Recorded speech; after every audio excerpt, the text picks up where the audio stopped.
and welcome to another episode of Do Go On. My name is Jess Perkins, and as always, I'm joined by my good friend, Matt Stewart. So good to be here with you, Jessica Perkins. Yes.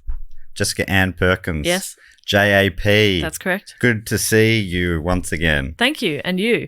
And we are joined this week by a dear friend of ours, somebody who we believe outside of work lives inside a computer. Yes. It's our good friend, Evan Munro-Smith. Hello. Thanks for having me. Oh, man. Thanks. It's nice to be out of that computer. Yeah. Part man, part machine.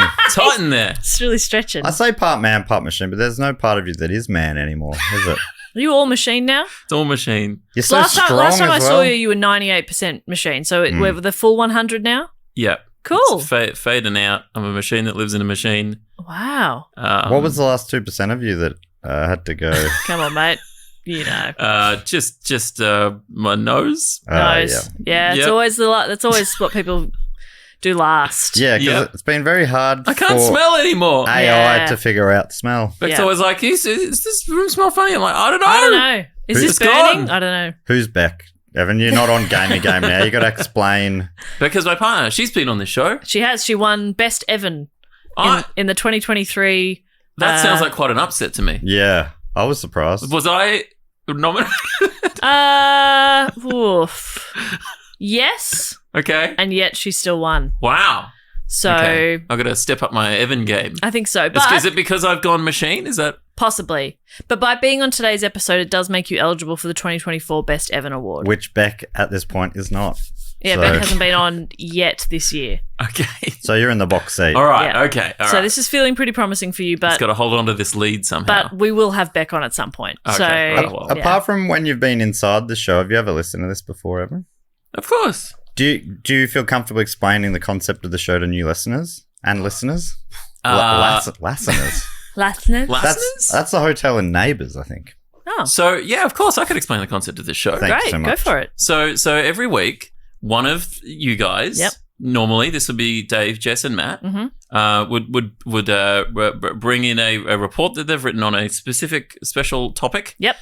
Present it to the others, and with a bit of riffing. Yep. It's informational. It's infotainmental. Yes. It's great. It's a good little chat about a thing. You get to learn, and you get to laugh. I think you did a great job there. And at the moment, Dave is on leave of some kind. Yeah, I some believe. kind that is fine, and Yeah. he's okay. Okay. People have started to get a little worried. Okay. There's been a few jokes going around like, should we be putting pictures of Dave on milk cartons and stuff? And we're Right. like, no, he's No, fine. nobody reads milk cartons these Yeah. days. Exactly It's all right. digital. Exactly That's right.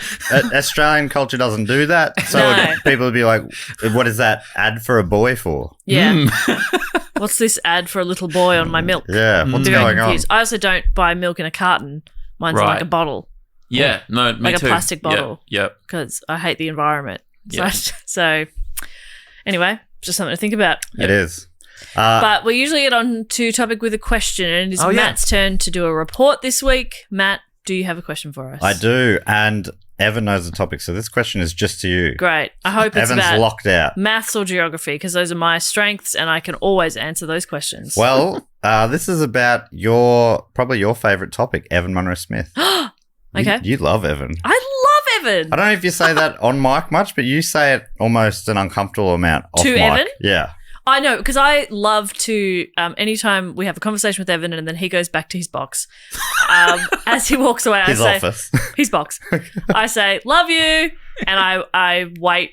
And sometimes if he doesn't say it back, I say, Evan. And then, so now he knows that he always says it back. Yeah. And it's joyful for me. And it's from the heart. well, I do love you, Jess. Of course. You've trained him like a dog. exactly. He knows. Just get it over and done with. Get her off your back. Just say, yeah, I love you too. Close the door to your box and And off then- you go.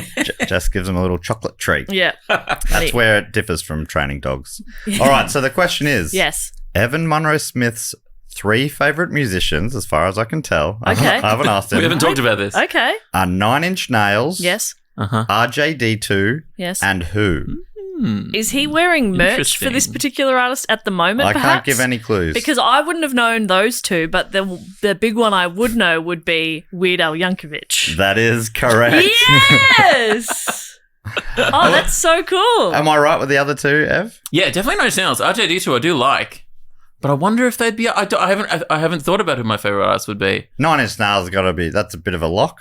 Yeah, absolutely. Yeah, It is hard to nail down. I mean, some people have a very clear top 3 or like top 5, whatever. I struggle to name my favorite artist. Yeah, it shifts around. It totally so much, does. right? Yeah, like yeah. it depends on the mood you're in. It depends on. There's artists I've listened to for 20 years, and I go, Yeah. well, they'd have to be up there. But I'm also going through a phase of this particular band or this genre. Like, Yeah. I'm not listening to much Nine Inch Nails at the moment. I mean, they haven't released much new stuff, but also, but every now and then I'll go back and I love it. Yeah. But it's not something I'm listening to a lot of at the moment. My favorite Nine Inch Nails song is probably "Take Me Down to the Old Town Road."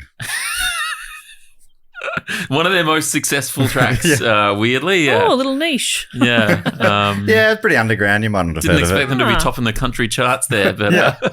He got that song was getting quite popular before they'd got permission to use the banjo from Trent Reznor. oh right. And then apparently they started panicking. They're like, oh, shit, we don't get this. What do we do? And luckily he was really cool about it. Let him have it. I mean, He's a which cool was guy. Also, seems like smart business from him. Oh, for Yeah. sure. Something's making your music popular again. And interestingly, we will talk a bit about permission from artists to Yeah. other artists in this week's episode. But firstly, let me tell you who suggested it. It's been suggested by Evan Munro-Smith. quite a few people. Nearly all of them named Evan Munro-Smith. I hadn't put 2 and 2 together.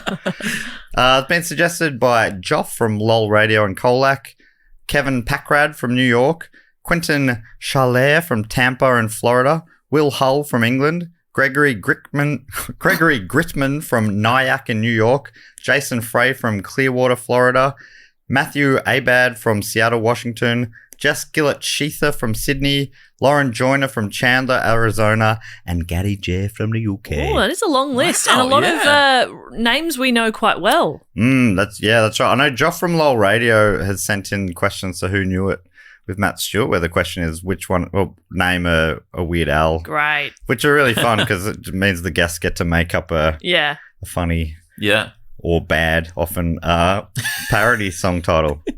Gary J, everyone gets to write a little paragraph about why they'd like to hear the topic. Gary J wrote, I love hearing the episodes where the report giver loves the topic. That's why I want the second banana, Evan Munro-Smith, to be a guest on it.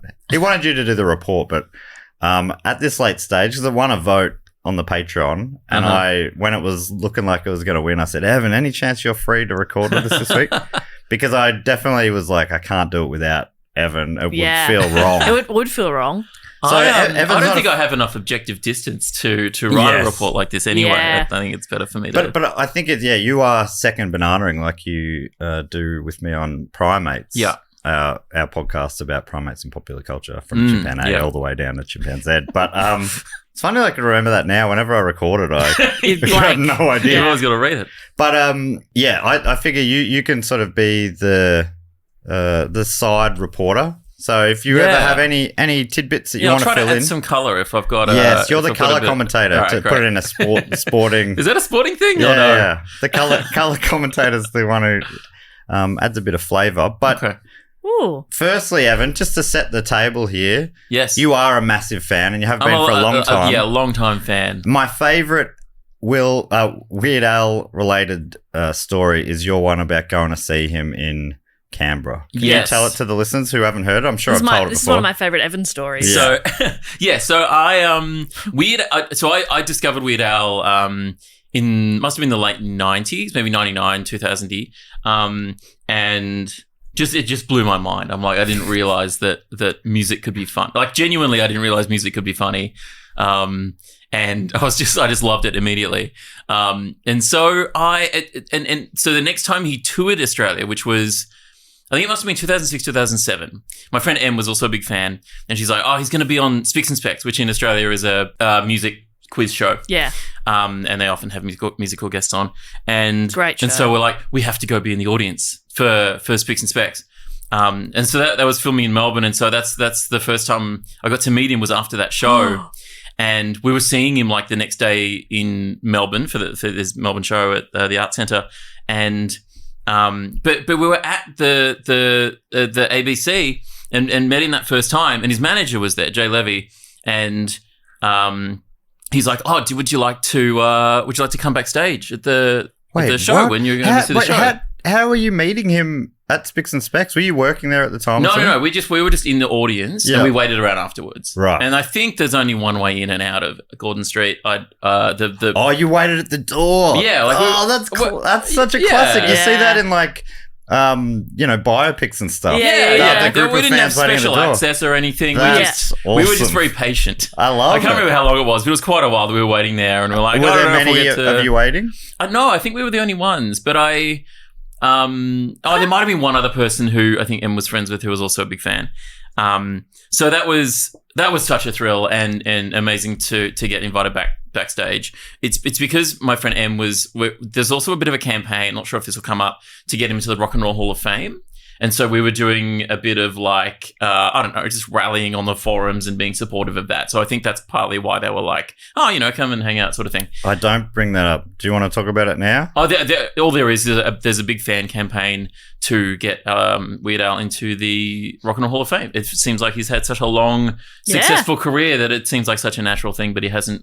They just don't see him as a legit artist or something? I'm not sure if that's what it is. I think you see the people that are getting inducted. They don't induct many people, and the people that they do induct, you're being like, why are they not already it takes it really is quite a lot of legends. Yeah. And they only rarely do you go, yeah. How did that guy get it? I think he wrote one good jingle for McDonald's. I feel like Nine Inch Nails only just got in there recently, maybe. Yeah, right. Anyway, sorry, somewhat long story. Anyway, so we go backstage at the Melbourne show. We meet him again and get photos, and my family was going to the show as well, and they got to meet him. It was really, really lovely. Is he starting to recognise you and stuff? Yeah, this was only a day later or something. And he remembered you. That is cool. I've heard he's a gentleman. Not only that, but he saw my friend Em, who has dreadlocks, and he's like, "Oh, you're Naughty Emily," which is her username from the forum. Oh, wow! So he, I don't know. We were just very impressed with he is on the forums and is across this, and cool. He has an incredible memory for things. Anyway, that's a whole other thing. But at the backstage at the Melbourne show, I think his manager again was like, "Oh, so you coming to the Canberra show?" We're like, "No." It was the next day. He's like, "Oh, well, let me know if you want to come." Because I think they're from America, where I guess they're doing towns that are a bit closer together or something like that, maybe. Melbourne and Canberra are not very close. Yeah. It was about a 9-hour drive or something. Yeah, something like that. 7-hour drive, maybe? Yeah. Between 7 and 9. Great. So, depending on traffic. Yeah, exactly. Time of day, how fast you're going. Do you stick to the speed limit? How old are you at this time? How many times do you need to piss? Maybe are you an adult yet? I must be 16, maybe. So no. 16, 17. So you're but a boy. Yeah. And you're already getting invited backstage to Rockstar shows. Yeah. Weird Al. I knew that. Wild, right? Everyone says he's a gentleman, but now... I know. Now I get where the weird comes from. The other shoes dropped. Anyway, so we're like, no, we couldn't possibly. But then we're also like, yeah, actually, maybe we... Anyway, so we... How do you say no? Yeah, you can't say no to an opportunity like that. To go to Canberra. The man you're in the room with at the moment. Imagine. Imagine seeing him right up close. Yeah. What's going on backstage? Is there a party atmosphere, or what are you doing back there? They're just hanging out. Him and the band just hanging out. I've got some footage on my phone of hanging out with them, and they're just like, I don't know, his keyboard players on the piano that's back there playing like a salsa version of Smells Like Teen Spirit or something like, just like, they don't know, just having, it's after a show, they're just hanging out. Because he's very tight with the band. They're the kind of things I'd love you to fill in, because I don't think I mentioned his band at all in my report that I've got here. So maybe as we go along, you can there might be some tidbits, maybe what their favourite cocktail is, stuff like that. Things you would have gleaned off them backstage. Yeah. But anyway, so we went home that night, and like after the show, it was like midnight after we got home from the show, and I was talking to Em on Messenger or MSN, whatever it would have been at the time. Naughty Em. Naughty Em, yeah, I recognise that from the forums. And we're like, maybe we should go. Do you think we should go? How do we go? Because we're living Mount Eliza. We're like, well, we'd have to take a taxi to Frankston, and then we could take a train, because we didn't drive. We're like, we could take a train to Spencer Street Station, it would have been at the time, and then we could take a V line to like or we would dog or whatever, and then we were like planning it out, and we're like, maybe we should just do this. And so we didn't tell our parents because it was midnight, everyone was asleep. And so, like, we did that. We were just like in the middle of the night. You left there and then? Yeah, pretty much. Yeah, like we got a taxi. We met at the station, and Wait, did you get a rucksack over your shoulder or anything? No, well, we didn't. I don't even know what our plan was. We didn't plan to stay overnight, I don't think. But we did. Well, no, we must have planned to stay overnight. But it was just a very off the cuff. It was just like, this is a once in a lifetime opportunity. We have to, it's like we can't not do this. Just live a little, So we went to Canberra, and then I remember calling my mum in the morning. It must be like 9 in the morning, being like, "Hey, so I'm in Canberra."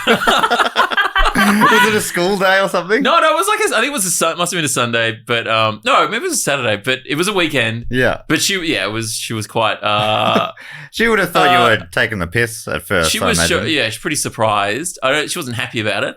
It doesn't feel to me like a very Evan move. No, I'm not very spontaneous. Spontaneous. I'm not, neither am I. So I'm not saying it with judgment. I'm just, I love this story because it feels not like you. And also you're 16 and in the middle of the night you've just left and gone to Canberra. And it feels like such a rock and roll story, but the musician is Weird Al. Exactly. Yeah. So feels like a train. Motley Crue or something have asked you to come. Also that the destination is Canberra. Yeah. Everything about it is perfect. It's so good. I love this story so much. Yeah. So we got to hang out at the Canberra Theatre, and we got backstage passes again, and we went backstage and hung out, and it was great. I should get into the story. Yeah. But did you end up working with him, and you want to tell us about that later, or you just met him again recently? I just met him again recently. Yeah. I would love to. It's my dream to work with him, but I got to meet him again when he toured Melbourne last year. Yeah, cool. It was very good. And he remembered you and Noddy Emmy? No. Well, Em didn't get to go backstage, which was a shame at the time. But maybe I can tell that a bit later. Yeah, sure. Great. Love it. Love having you here for this. Yes, it's perfect. And it probably is best for you not to do the report, because when I did a report on something I love, Riverdance, yep. I was too close to it, yeah. and I couldn't join in on the jokes because I was like, how dare you not take Irish dancing seriously like I do. So it's best for you to be in this position, I think. Yeah, and I expect you to take Weird Al Yankovic seriously. And I do, and I will. Great. Also, the pressure of a topic like that, it can feel pretty big to do it justice. That's why I ended up doing a 5-hour plus episode about the Saints, because I felt the pressure to be really do thorough. Justice to it. Yeah, you care about it. You don't want to just skip over it. Again, really sorry I wasn't there for that episode. Really sorry. That's okay. I mean, you can listen to it anytime. And I have. And I love it. Okay, so Alfred Matthew Yankovic was born in Downey, California on the 23rd of October, 1959. I'm going to go on a tangent straight away here because I almost instantly fell into a Downey hole. He was born there, but he grew up in the suburb next to it. Yeah. But anyway, it was too late. I was already reading where did he grow up? What's the suburb name? He grew up... Not Linwood, is it? It's Linwood, yeah. Right. Straight Out of Linwood, is that an album? Yeah, because that's an album. Yeah, I think that's right, yeah. So yeah, it's like at about 20 k's south of downtown LA. And apart from being the birthplace of Weird Al, it's famous for a few other things. For instance, the oldest existing McDonald's restaurant is in Downey. Wow. It was the third McDonald's restaurant and opened on the 18th of August, 1953. Wow. It predates Ray Kroc's involvement in the company and was the second restaurant that Richard and Maurice McDonald franchised. It's the one with those two separate golden arches. I'm pretty sure. Did you do the episode about McDonald's years ago? So. And I think you talked about this building. So it's like a real cool... Yeah, I think I can picture it. Yeah. I don't know if Art Deco was the right word. Or is it something like that. It's like, Well, 1953 is probably beyond Art Deco, but it was something like... It is in that sort of mid-century... It's got the big like arcs that cross over. Like mid-century modern or something. Yeah. It's the style of architecture that Tim Rosso loves. I think. Sure.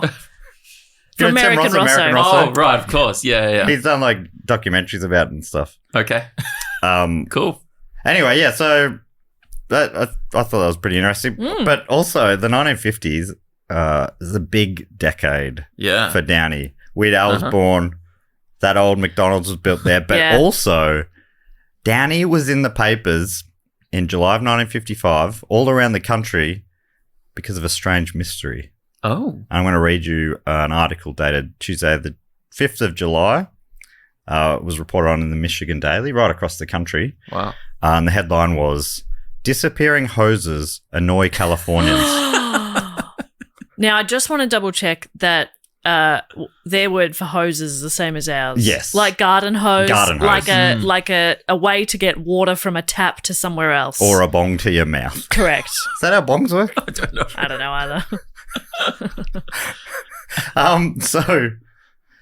either. This story is from Downey, California, and it reads, "The earth in this Los Angeles suburb seems to have developed an extraordinary and baffling appetite for garden hoses. It has now swallowed portions of 3. Yesterday, however, puzzled homeowners put a stop to the mysterious goings-on. 2 severed their errant hoses, the third dug his out. It all started last Thursday when George DePeso's daughter was watering the garden with a green plastic hose.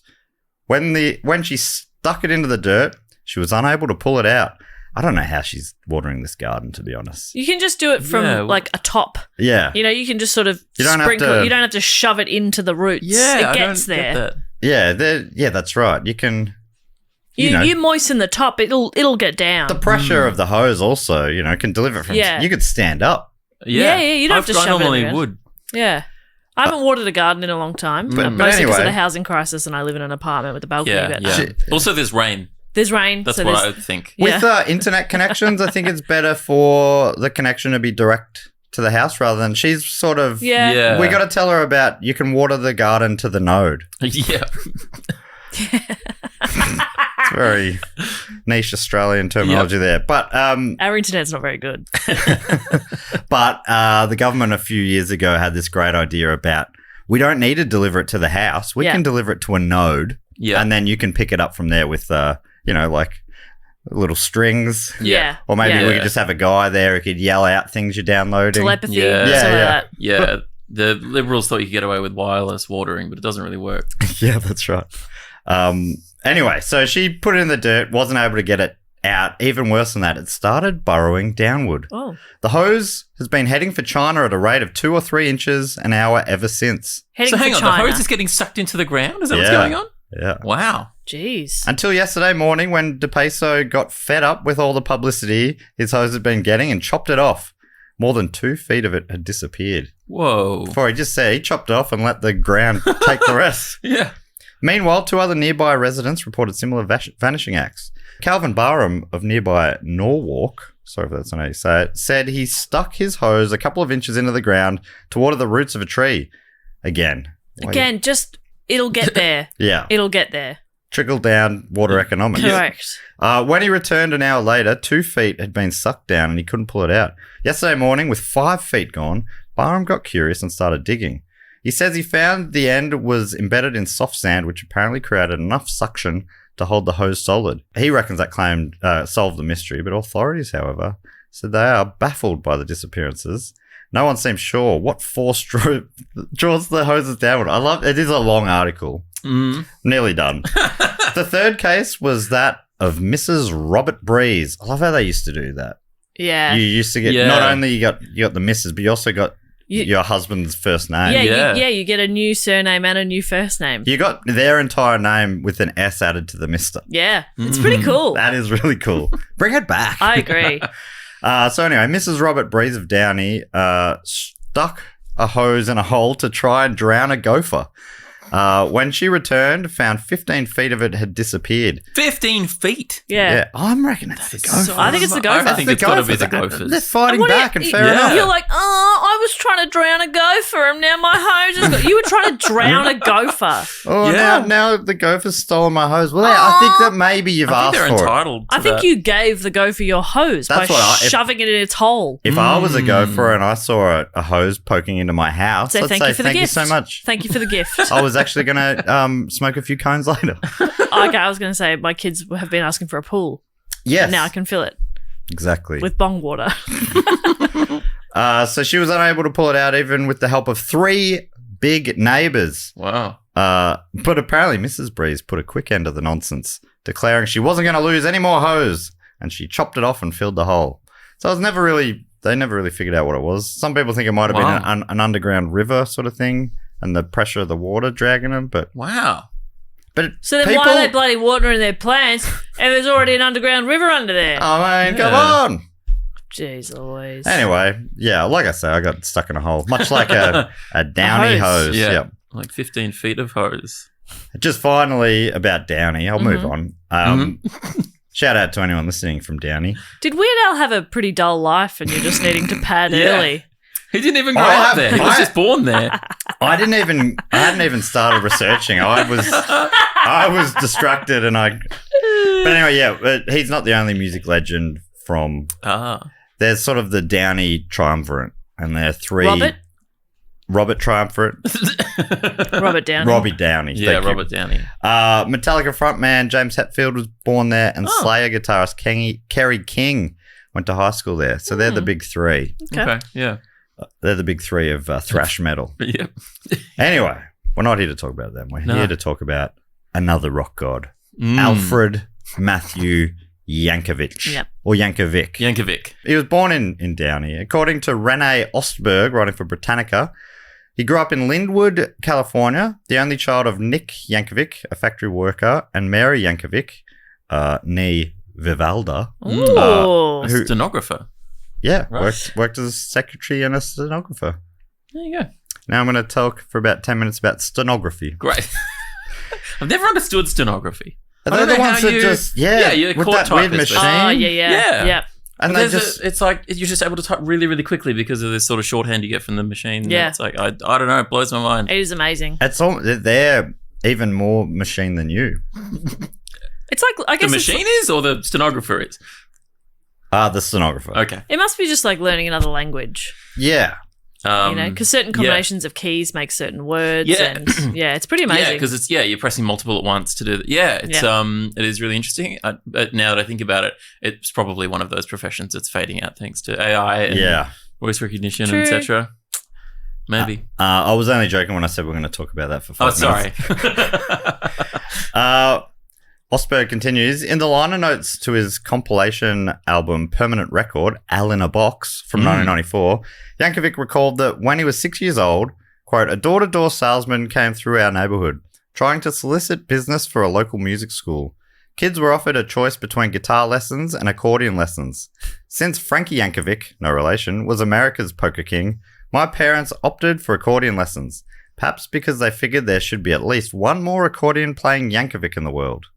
Had you heard of Frankie Yankovic? The Polka. The Poker King? I have, but only through Weird Al. Weird Al, right. Well, great. Let me tell you about His claim to fame for me is being unrelated to Weird Al Yankovic. That's the most notable thing about him to me. I'm also unrelated to Weird Al Yankovic. Oh, interesting. Yeah. I didn't know that about you. Yeah, there you go. Oh, I am related to him. Well, look, boring. Can't all be. I found an article about Frankie Yankovic in the New York Times. It was actually his obituary, but I wasn't going to mention that. Oh. He was. That's an article. It's a type of article, I guess. He died in his 80s. Yeah. Late 90s? No, sorry, in the late 90s, but he was in his late 80s, sorry. In part, the article reads, he was a hardworking singer and accordionist who was crowned the Poker King at a poker contest in Milwaukee in 1948 and was known by that title through 5 subsequent decades of performing record. I love that. Just some and this is Milwaukee event. He's like, that's me. Try and take that off me. Yeah. I'm the Poker King now. Yep. But like, is it Polka? Yes. Yeah. Am I saying it funny? You're saying poker, but I would say polka. Polka. Get the L in there a little. Yeah. Right, polka. Polka. Yeah. That's the thing I know most about polka. Because at first I was like, Home Alone. He's a poker king, which has nothing to do with accordion. Or that's so, more that's getting fires going. Gotcha. Yeah. Yeah, that's funny. So yes, I think I thought they were homophones or whatever the word is. Well, they kind of are, but just you can lean into the L. Polka. I think it's polka. Yeah, polka. I think contextually today we can probably actually get away with either. But Polka King. Yeah, and Jess might not know, but Weird Al is like a big polka guy. So probably with that context, it might help. It makes he's sense. not necessarily known. I mean, he is known kind of, but not really. He's most known for parodies, but he also does a lot of polkas and accordion stuff. So the modern polka evolved from a bohemian dance dating from the 1830s. I love that. Imagine having a dance craze and a couple hundred years later, it's a music genre. Yeah. So weird. Yeah. After the great wave of Polish immigration to the US in the early 20th century, different styles of the two-beat dance music emerged, mainly the East Coast Chicago and Cleveland Slovenian. Mr. Yankovic, Frankie, became the premier figure in the Slovenian style. He sounds like he could have potentially an even more interesting episode about him. He served in World War II, fighting in the Battle of the Bulge, and afterwards he and his band, the Yanks, recorded a song called Just Because for Columbia Records, which had previously been recorded by the Texas hillbilly Shelton Brothers. Just Because became a crossover hit, the first polka record to sell more than 1 million copies. So it was a huge hit song. Huge, yeah, wow. It's hard to think of a polka song being a hit now, but this was a different time. Soon he went to Hollywood, where he filmed movie shorts. Frankie went to Hollywood. This is the band was named after the Polka King's journey to Hollywood. Is it though? I mean, it could be. Is it? Oh my God, is it? I don't imagine. Don't send me on another tangent. Okay, all right. We'll never talk about tangents Alfred. already. We're half an hour in and we're barely talking about it. He actually worked with Doris Day in the recording studio as well. Wow. And I just really like this quote. So this is the last thing about Frankie. Says, I want to see how far the polka can really go. This is what he said in 1950. There's no reason why polkas shouldn't be just as popular as rumbas. I stand by that today. I think that's a great call. I stand by that. There's no reason. There's no reason it shouldn't be as popular as rumbas. Yeah. Can there not be a space in the world for rumbas and polkas? Come on. Everyone's going rumba mad right now, but guys, save a little room in your heart for still plenty of us who rumbas are fine, but maybe want to hear a polka. Rumbas had it too good for too long. Yeah, it was about time someone said it. Yeah. Anyway, so he was a big deal, and it seems like without him just happening to have the same surname and being a polka guy, Weird Al might have learnt the guitar and things would have been very different. Yeah, interesting. Another key player in Weird Al's come up was a radio DJ named Dr. Demento. You familiar with this guy, Evan? Yeah, a bit, yeah. So I watched the movie Weird. Have you seen that, Popper? I haven't, no. It's like, it's very loosely based on the truth, but it's also kind of a spoof of music biopics. Which feels right for Weird Al. Yeah, exactly. You know, if it was a really sincere, if it was a Rocket Man style or like Bohemian Rhapsody style about Weird Al, you'd be like, it'd still be a great story, but it makes so much sense to be a parody. It should be silly. So there's this Dr. Demento character in it. This guy wears a top hat and tuxedo the whole time, played by Rainn Wilson. And I'm like, I watched the whole movie thinking, what a funny character they've made up to be. like this is his mentor. Yeah. And then I looked up and was like, oh, that was a real guy. Couldn't believe it. But anyway, so Dr. Demento was a radio DJ and a noble profession. Yes. Just saying. I don't do it anymore. But if anybody's hiring, I might be open to it. Yeah.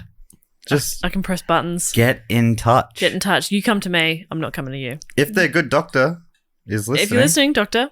Yeah. So he had a nationally syndicated show that featured novelty and comedy songs quite prominently. He finished every episode with the Funny Five, the top 5 most voted for songs that week.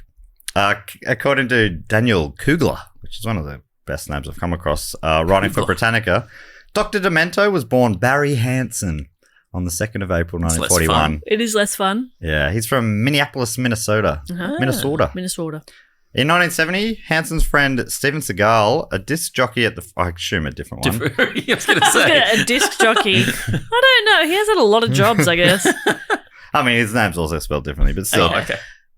I thought it could have been a typo. Maybe it was the same guy. Maybe he just changed it at some point. He has. I mean, the other Steven Seagal has had a lot of careers. He's been an actor. He was a chef on that Navy ship. Oh. I think that was just one of his acting roles. Yeah. He was also a martial arts expert and quite a successful musician. Really? Yeah. Don't you know his album? Oh God, didn't we play one of his songs once? Yeah, well, that was on a bonus episode. Oh, right. But man, it was really good. Oh man, it was. It was pretty offensive. Songs from the Crystal Cave was the album's name. But what was that? That song, man. It was Offensive in what way? No, I mean... Like the lyrics or just offensive to listen to? I think maybe it was sort of... But maybe it was like a Jamaican accent exactly. he was putting on or something. He was doing an accent that felt weird. Interesting. Which brings us back to the topic of today. Steven Seagal in 1970 asked Hanson to guest on his show, and he brought in early rock and roll discs to spin, including quite rare ones, and he became popular really quickly on the show. Listeners really liked him, so the station gave him his own slot, and his programming initially mostly featured blues and doo-wop music. It's such a funny left-hand turn. Yeah. But he occasionally would play these novelty comedy songs, and the listeners loved it. Much like Evan, I guess. They're going, I didn't know music could be funny. Yeah.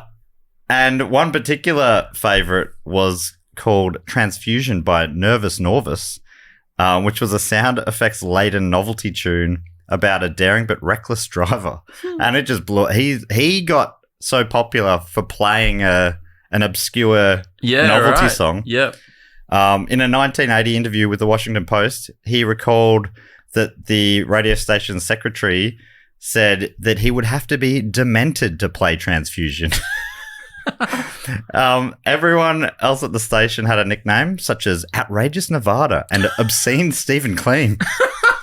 So then and there, he became Dr. Demento. The show introduced the work of novelty music artists like Spike Jones, Alan Sherman, and Stan Freberg, and popularized songs such as Dead Puppies by Ogden Edsel and Bill Frenzer, and Fish Heads by Barnes and Barnes. And of course, who can forget Grandma Got Run Over by a Reindeer by Elmo and Patsy. The big three. Classics. But I just...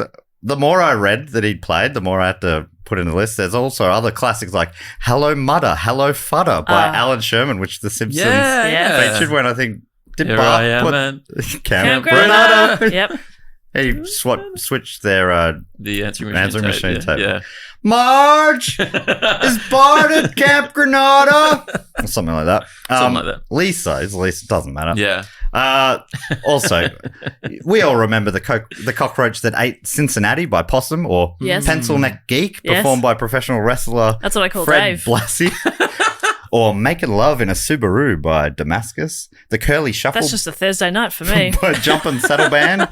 And maybe one of the greats, Rubber Biscuit by the Chips. So his trademark look, like I said, was top hat and tux with red accessories. Weird to have a trademark look as a radio DJ. That's right. But I think back then, and I guess they are to a certain extent now, the personalities as well. So in their town, they'd get around to events and whatnot. And he'd always closed out his show with his top 5 most requested songs, the Funny 5, and his trademark sign-off, don't forget to stay demented, which is good. Good advice. Love it. I think that's up there with my Who Knew It with Matt Stewart sign-off. Yes. Of Now That You Know It, I've been Matt Stewart. Yeah. I think they're equally good. That's my favourite part of Who Knew It. Yeah, because it's a real relief. Yeah. And I'm like, oh, it's over. Thank God. I can go. And by the time he said Stewart, I've already kicked the door open. Yeah. I think people can hear on the recordings the door shutting. That's how the episode's normally end. Oh, do you want me to wait? No. Oh, okay, cool. I like it. You see the car starting in the background. Jess is gone.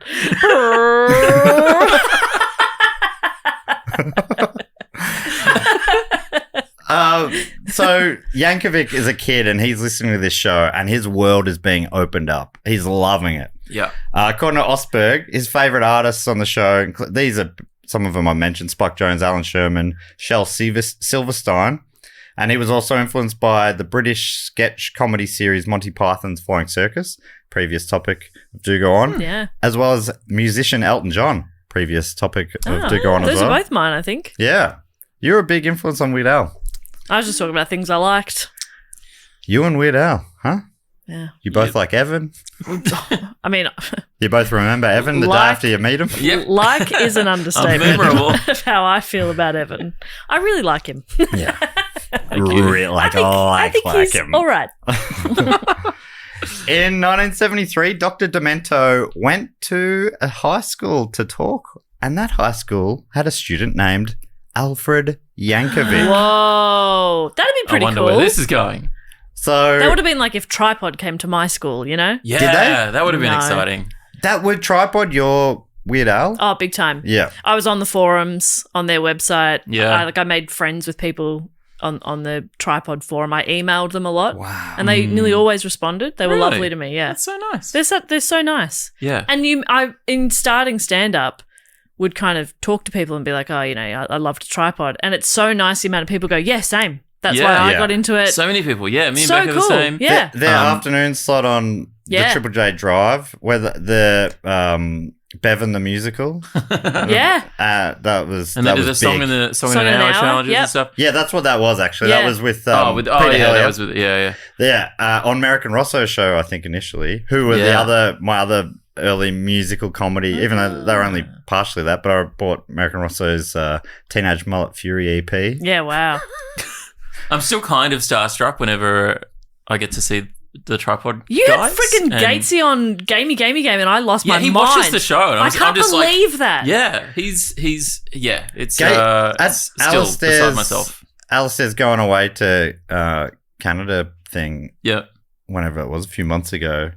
Gatesy was, I was just sitting there talking and Gatesy goes, oh, hey, man. And he was picking up glasses because his mate ran the place. Somebody was just helping out. Yeah. I'm like, is this the fucking nicest guy in the world? Believe it. One time He's great. my best friend was on a school excursion and she'd gotten into Tripod because of me. And she was on a school excursion in the city and saw Gatesy. And like ran over to him, took a picture of him and got him to sign a piece of paper for me. And she brought it back. She interrupted the class I was in to be like, sorry, I just need Jess for a minute. And the teacher's like, okay, yeah, sure. And I'm out like, what's wrong? And she showed me this picture on her camera and this piece of paper. And I like screamed and cried. And I was so upset that I hadn't seen it. But I had that piece of paper like stuck in my journal for years afterwards. And then I've seen him at gigs. Like he's seen me do stand-up a couple of, I don't know if he knows who I am, but he's been at he was at one of Dave's blind dating shows at the Comedy Festival one time. Such a legend. And as the crowd is leaving and I could see Gatesy had been in that audience, I was like, the reason I do comedy just saw me do comedy. That is the weirdest thing in the world. Wild. So cool. So amazing just recently seeing him at the Grammys. I know. Grammy nominated. Great. Just wild. It's insane. It's so cool. And when they were written into a Star Wars book, they had their the three characters named after them in a, and I think very cool. It's since become like Star Wars. You know, like they changed it so that the books weren't all lore anymore. Right. So they're like, we're only a legend now. Yeah. But very cool. I remember when early comedy festival I went to. They were one of the first shows I saw at Comedy Festival as well, at the Hi-Fi Bar. But maybe later that week I was seeing another show and Jon was walking past. And I went, oh, hey. And he sort of turned, and then I lost my nerve and looked down at the ground. He sort of turned hey. Yeah. Oh, fuck. Anyway, back to Weird Al. Yeah. Sorry. So, yes, he spoke. Dr. Demento spoke at Yankovic's high school, and Yankovic approached him, giving him a cassette tape with some songs he'd written and recorded at home. Then 3 years later, I don't know if anything came of that, but, you know, he was kind or whatever, I suppose. 3 years later, he sent him another tape, this one including an original song he wrote about family road trips called Belvedere Cruising, and Demento played it on his show. So he's still a teenager at this point, and he's now getting played on this show that's being, I think at its peak, it had 200 stations around America would play the show. So it was a big national show. Yeah. Which is rare. Most radio stations are a smallish area. Yeah, Triple J, of course, you're different. National. Or some commercial shows like Rick D's Top 40. I don't know if that's, when I was a kid, that was like a Sunday night program on Stereo, I think. Yeah. Right. Rick D's and the weekly Top 40. Oh, yeah. That rings a bell slightly. Man, I'm drinking a coffee. All right. Yes, you are. So, yeah, that was a big moment. One in many. Huge. Like, you know, any career, it's so funny to read about a career. Yeah. And you go, all these little things. His coincidental surname, the fact that this guy came door to door to basically sell accordion lessons. Like, what are the odds of that? And they all just one thing after the other. The fact that Dr. Demento, firstly, Weird Al stumbled upon him, and then he came to his school. Yeah. What do they call it? It's luck and preparedness coming together. There's a better way of saying it, but you need more than luck. He was ready, and he had a tape and all that sort of stuff. But it was the right time. And he was working hard as well. Awesome. According to his own website, Demento, as in Weird Al's website, Demento found a certain charm in the accordion-powered ditties that Al recorded on a cheap cassette player in his own bedroom. So he encouraged him, and he sort of quickly became like a mentor to him. Dr. Demento. No. Dr. Demento, yeah. Don't you dare feel ashamed of that. That was perfection. You say that with confidence. Dr. Demento, more like. Yeah. That sounds like Harry Potter, though. Yes, it does. Yeah. So maybe you should be ashamed of it, actually. And there is, of course, the actor connection. Yes, Daniel He Radcliffe. plays him in Weird. Yes. Interesting. Wow. Okay. Coincidence? Now that makes you think. Or There are no coincidences. Yeah. That was placed here by the people who have written this program that we're all in. Yeah. So that same year he graduated high school at 16. Did you know this, Evan? He graduated young because I think he started kinder a year early and he skipped a grade. Oh, wow. He's like he was a very, really very smart guy. Yeah.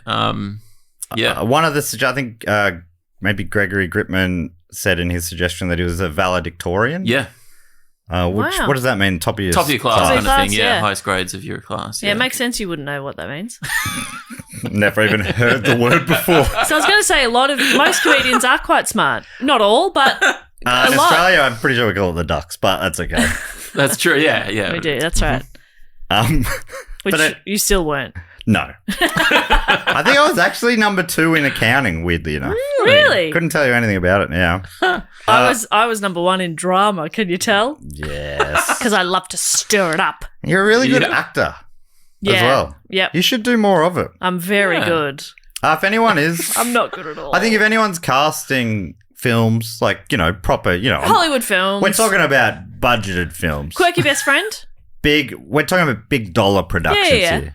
Got to have enough zeros, if you know what I mean. If you put a bit of a funky hairstyle on me, I'm a quirky person. But also, I'm pitching myself as your representation here, Jess. Yes. No auditions. You're either offering her the part or you can. Yeah, Perkins doesn't audition. PO. Okay? That's right. And we're pretty firm on that here at Team Perkins. That's right. So yeah, he's a young genius on and off the accordion. So he goes to study architecture as a 16-year-old. What a funny thing. Wow. He's going to be like a Doogie Howser of architects. Yeah. Help me to design houses, I guess.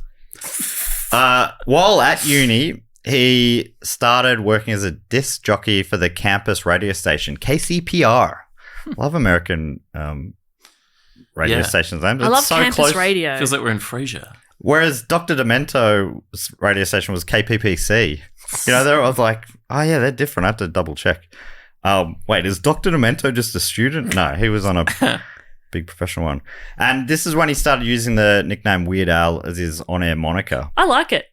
I think it's fun. I guess following Dr. Demento all that time, he must have thought, you got to have one. Yeah. And yeah, it seems like it's not, like there's a few slightly vague different origin stories, but it's just he liked weird music. He was a bit odd.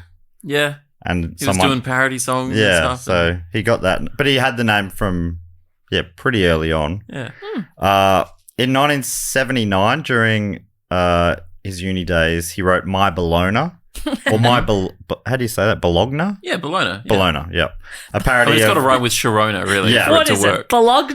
But what is that, what do we call Bologna here? Yeah, Bologna. Is that... Bologna, it's like a lunch meat, right? Is it like Strasbourg or something? I don't know. Yeah, Devon, that kind of thing. Yeah. I think it's in that sort of world. That sort of lunch meat thing. Yeah. Fuck, I miss Devon. Yeah, man, me too. Devon and sauce, just like a tomato sauce in a sandwich. I was always about Strasbourg, which I think is a very similar thing. Maybe that was just the country Victorian version of it. But you'd do the shopping with your parents, and the deli people would give the kids a slice. Have a slice of processed meat.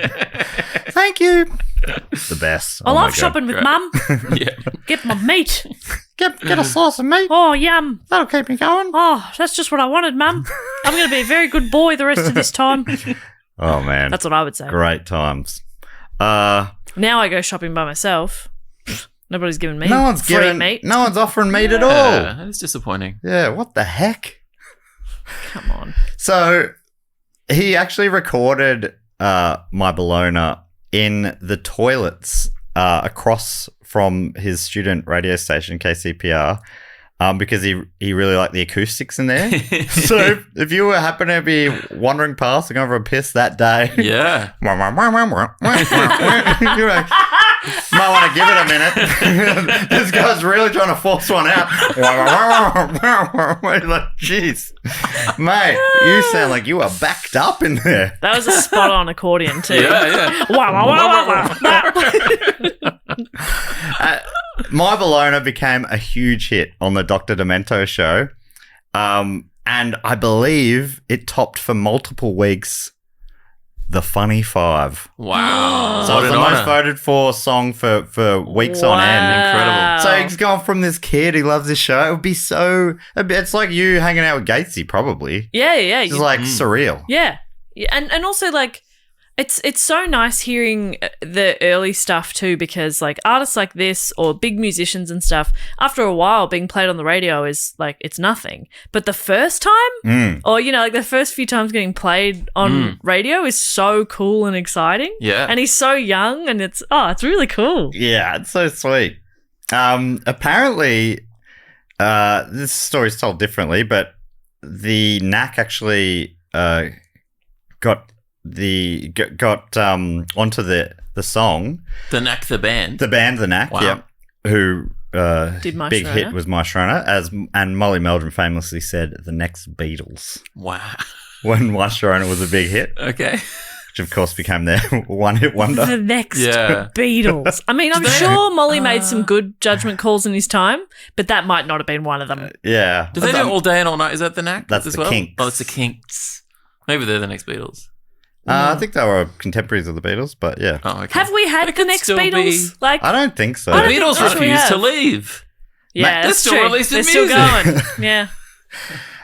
So I watched a video of him telling the story where he was at a Knack show for some reason, and for some reason he talked his way backstage, much like a young Evan Munro-Smith. Yeah. Smooth talking, greasing the people. And he introduced him to Gracing the the front man of the Knack, and Wow. and he goes, "Oh, you're the My Bologna guy," and they're like, "We love it." And apparently, the front man of the Knack persuaded their label, Capitol Records, to release it as a single. No Wow. way. Yeah. Oh, that's so nice that they're on board and not like, you plagiarize and kid. They're like, oh, we love it. That's Yeah. so nice. Yeah, because they got onto that vibe earlier than others did, where now a lot of people say, you know, you've made it. Like big bands say, we knew we made it when Weird Al Yeah, did Nirvana a was parody. the... I'm going to talk about them a little bit, but Yeah. Kurt Cobain said that, and others have said That's that too. Yeah. sick. And the Knack, they were onto that straight away, whereas others didn't really get it, and they thought, you know, they're making fun of me or whatever. But everyone seems to regret. I'll talk about a few people later who said no, and then were like, "Oh, I wish I said yes." Yeah, wow. You know, Weird Al met Paul McCartney, I think maybe in the 90s at a thing, and introduced himself, and Paul McCartney was like, "Hey, Weird Al!" That's so great. Yeah. That is, imagine. I love His that. wife was there or something. It's like, "Hey, it's Weird Al." That's so great. Don't you think like hearing Paul McCartney say your name must Yeah. be the weirdest thing? Like, so like a famous Australian music broadcaster Zan Rowe interviewed Paul McCartney for Take 5. And I've said this to Zan, but every time he said Zan, I'd go like, Paul McCartney just said Zan's name. Yeah.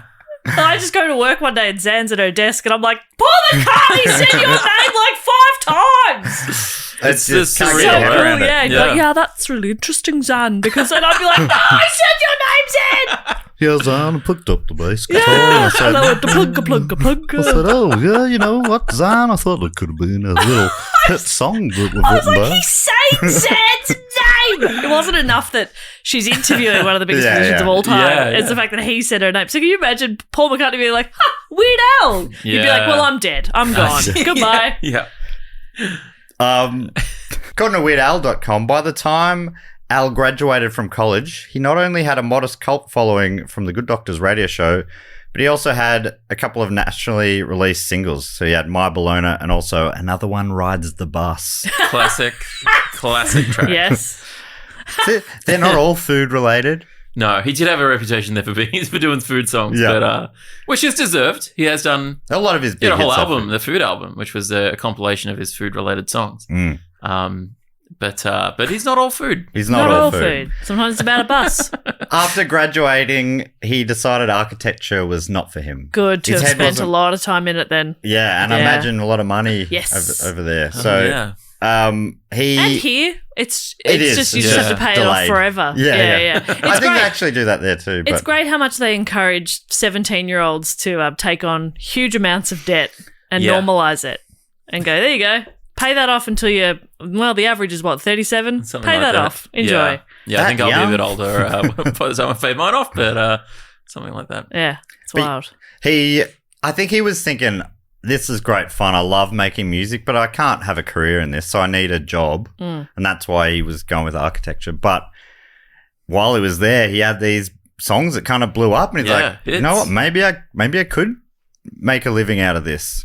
And he didn't pursue architecture, and instead he went to the bright lights of La La Land. That's right, LA. Yeah, about 20 Ks away. 20 Ks away. Not far from home. Another One Rides the Bus. 20 Ks to is where dreams are made. Yep. I reckon my parents live 20 Ks from me. Yeah, it's not far. I think Australia, I'm looking for some reason, the capital cities, we'll just call Melbourne like this big sprawling greater Melbourne is known as Melbourne. Yeah. But I think in America, like they'll talk about inner suburbs. There's famous places like, Chandler, Arizona, or there's a few places in Arizona that I've heard the names of a bunch of times and recently realized that they're all just inner suburbs of Phoenix, Arizona. Right. There you go. Or like it's like Pantera name having checks heard of these. Essendon or something. Yeah, exactly. Right. There's why don't our singers write more songs about Essendon and stuff like that? Yeah. I think Paul Kelly's good at that. He'll write He'll name drop. St Kilda. Yeah. Dan Sullivan's got a good song about Old Fitzroy. Oh, that's a good song. Yeah, I love that song. Anyway, so he moves all the way to the bright lights of LA, and there he worked in a mailroom at a radio network. So he decides, like, I'm just going to get as close to the industry as I can. That's the way you do it. And Nine Inch Nails were the same. Trent Reznor started off working at a radio station. Oh, sorry, no, a recording studio. But doing bits and pieces. RJD2? I don't know about RJD2. I can look into that. So he's working there during the day, but also at night he's performing in clubs and working as an opening act for other bands. In 1983, he released his self-titled debut album, and the following year he released the single Eat It. It was a parody of Michael Jackson's Beat It, and this was another big step forward. It was a huge hit and ended up winning the Grammy for Best Comedy Recording. What? It also went to number 1 in Australia. It was a bigger hit in Australia than America and elsewhere. Wow. I didn't even know that. What year is this, sorry? 1983. 83. And shit. So it's early on. He's blowing up. That's cool. Internationally. Yeah. He'd probably never even heard of Australia. Back in the 80s, they didn't know we existed down here. Oh, yeah, because they didn't have the internet. Didn't have the internet. How would you know Australia exists? Well, I think now they have the internet is why now that people are starting to doubt that it exists. I think the internet has made people know less stuff. Yeah. That's true. But we are all paid actors, of course. If you want to pay Jess more for being in other things, get on to me. Go for it, please. I'm starting to have a lot of existential dread.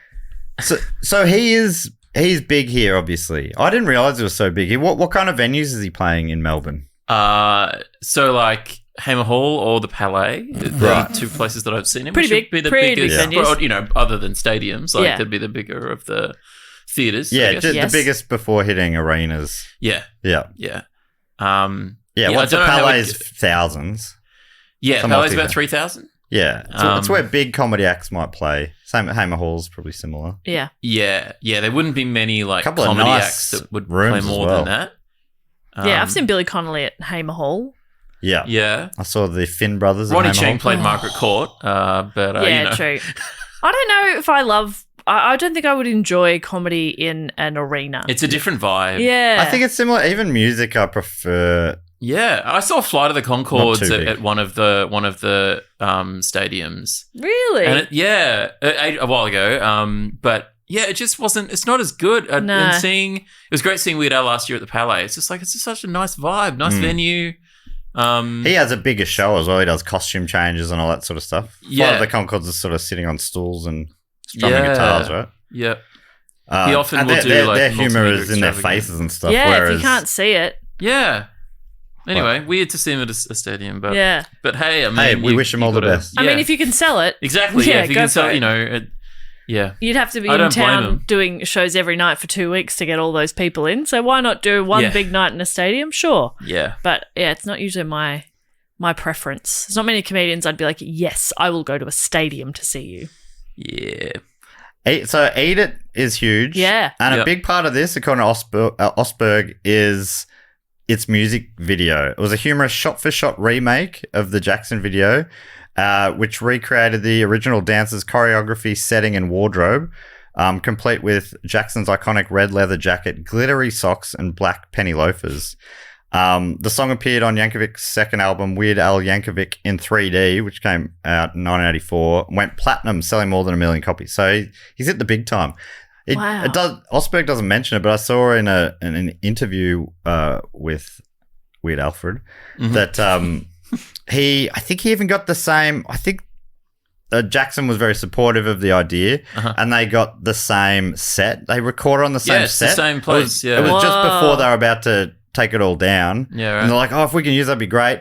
And even, and I've thought this in the past, but I didn't know for sure. But it's all about two dancing gangs sort of having a dance off, which is such my favorite kind of street violence. I love to.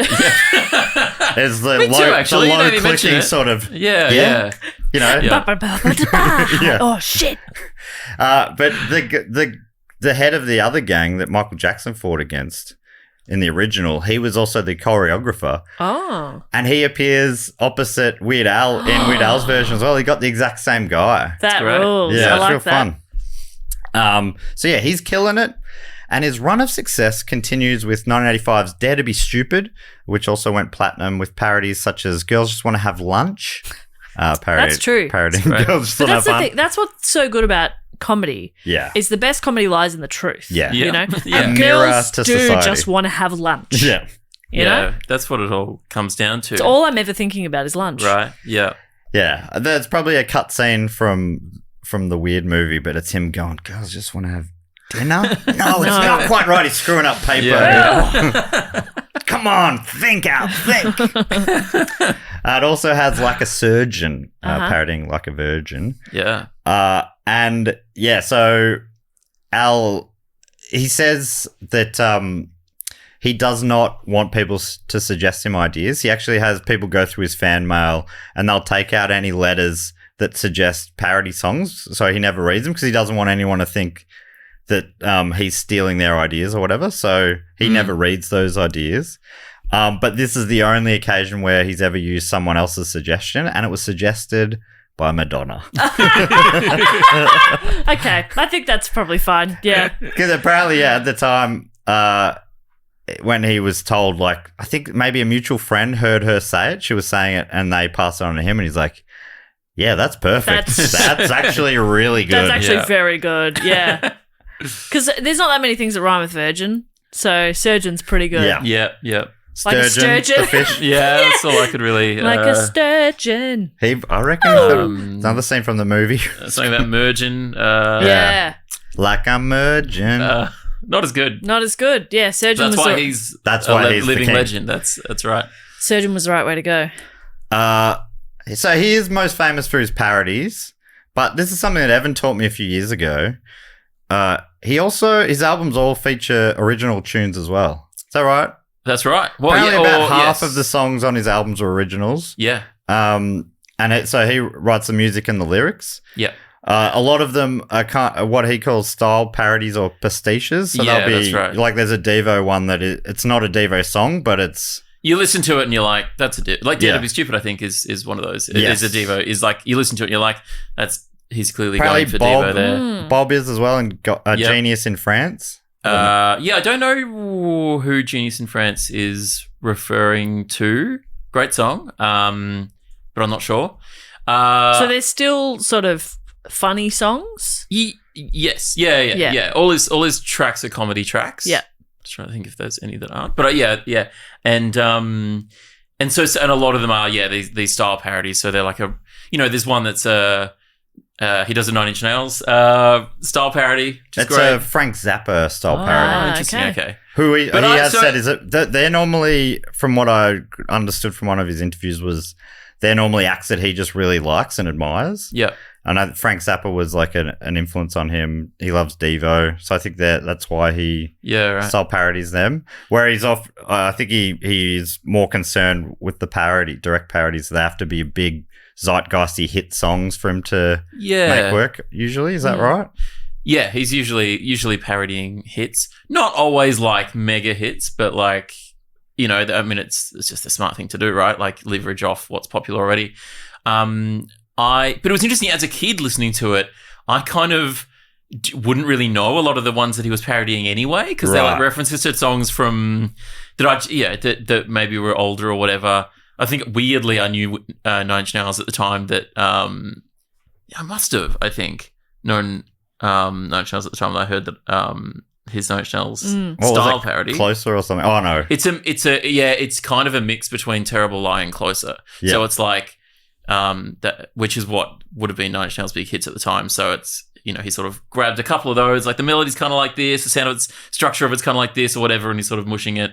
So it's recognizable, but it's an original composition. You have to be a real music nerd to be able to like copy and make parodies or whatever of like styles of music and that's recognizable, but it's not a direct cover. Like you have to be a very good musician to do that. Yeah, and to have these recognizable tracks, he is very, very good. He's a really, really good, talented musician. He knows and as a record producer as well. Like he's very good at all that stuff. He's also he's a talented performer. He's great at like. He's got a great voice and great range. Yeah. So he can kind of like mimic different artists, which obviously helps a lot when you're trying to parody them. And also, sorry. And he also and his band is also fantastic. I was going to say, yes, his band sound like they are particularly strong musicians. Yeah. And he's had the same main 3 guys. Yeah. Pretty much from the start. He's never had anyone. Should I look them up, or do you know their names? Oh, geez. John Bermuda Schwartz is his drummer. The brief thing I heard about him was that he another one rides the bus. He needed someone to sort of make a beat on his accordion case. Yeah. And that guy was like, "Oh, I'm a drummer actually," and he did it, and he's been his drummer ever since. Wow. Yeah. And then the other 2 came from, I think they did, his manager was like, you need a band. And so they did a call out or they did auditions and they got the other 2, which I think Steve J, is his guitarist, and Ruben, what's his last name? Yes, his keyboardist. I've forgotten. I should have taken note of it. You should have taken really. This isn't on your area actually, but Weird Al. Yeah. Yes. He is lead vocals. Lead vocals and accordion. That's it. Rick Derringer was briefly his producer. All right. I don't know. For his albums from the early 80s to the early 90s. Okay. Jim Chemo West was the guitar / mandolin and backing vocals. Then you had Steve J, who's bass, banjo and backing, and Ruben Valtiera, who is pianos, keyboards, occasional live percussion, backing vocals, and John Bermuda Schwartz, drums, percussion, backing vocals. But yeah, it's funny. They're interviewed, a bunch over their careers as well, and they talk about how they had different challenges. Some songs are like really easy, and that was I forget what the song was, but they were all being interviewed. It was like a written history of a certain song. Maybe it was the Nirvana, Smells Like Nirvana, I can't remember. But the drummer and the bass player are like, yeah, this was a really easy one to do. And the guitarist was like, I had like 17 different instruments to lay down. How is that fair? They get to do one part, right. And I'm doing mandolin on top of multiple different kinds of guitars, and wow. But yeah, that is another big part of his success. Is he's just got a super talented band. But it says something about them as a group that no lineup changes over quite a long career. Yeah, they're obviously all mates and obviously all work well together, and it'd be the best job, right? Like why would you do anything else? You can tour and you can record funny music, and you basically can still be kind of anonymous outside of this. Weird Al can't be, but the band could just be. Yeah. I wouldn't know them walking down the street. Yeah. That'd be ideal. Yeah, so good. And being able to do so many different things. Like every track is going to be, a different style or something. And sometimes you're trying to copy something exactly. Sometimes you're just trying to, pastiche sort of other styles and stuff. And that's like, I don't know, it just seems like it would be a really fun thing to be a part of. Mm. I should say, if anyone wants to stop me in the street, that feels fine. I just mean, if I was at Weird Al's level. Yeah, it would be nice. You don't have to be stopped. Not all the, every 2 or 3 steps. Walking down the milk bar and it takes swarmed. You like 3 days there and back. Yeah. Now I'd love to be slowed down a little bit. Yeah. I'm making too good a time. So he's on a hot streak, but that all comes to an end with 1986's Polka Party. This one kind of bombed a bit. Didn't have any huge recognizable hits. I think one of the singles was Addicted to Spuds. Come on. Parody That's of pretty Addicted good. to Love. That's right. It's a great song. Yeah, it sounds great. Is that album any good? I'm guessing it's probably just as good as the others, but for whatever reason. It's not one that I owned, so I'm not sure. That sounds like that was the problem. Well, okay, so because I was thinking about this, I'm like, I'm a big, long-time fan, but there's still, like, I was doing some reading recently, and I'm like, there's still lots of gaps in what I know of his. Like, I didn't have all of his albums, which is kind of weird for someone who's a big fan. I mean, he's had a lot of albums, but also, like, this is, like, as I was growing up, he's still even though Ida was a hit, right? He's still an alternative artist. You're still not hearing him on the radio, really. Yeah. And I only discovered him because I think Triple J did a piece, like a special about kind of a bit of a. I think it must have been with the release of Running with Scissors, which was 1999. So it would have been around that time that I first discovered him. And so I think they took that opportunity to sort of like go over his career and do this sort of special thing. And on a J-Files or something, maybe? I think it was J-Files, probably. And, played a bunch of his songs, and I'm just like, that's when my mind was blown. I remember in the car driving to Science Works. It was just like, must have been the best day of my life thinking back at that. Fucking hell. But you're going to go race Kathy Freeman.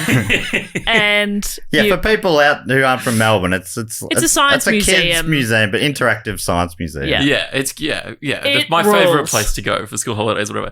But other than that, you don't hear it. And you go, you'd go to the shops. There might be 1 or 2 CDs if you're lucky that are there. And certainly not like a back catalogue of all this stuff. And we didn't have the internet really. Like there kind of was, but we had dial-up at home kind of thing. It didn't have music streamers. You couldn't be streaming music. I'd be looking up stuff on like LimeWire or whatever.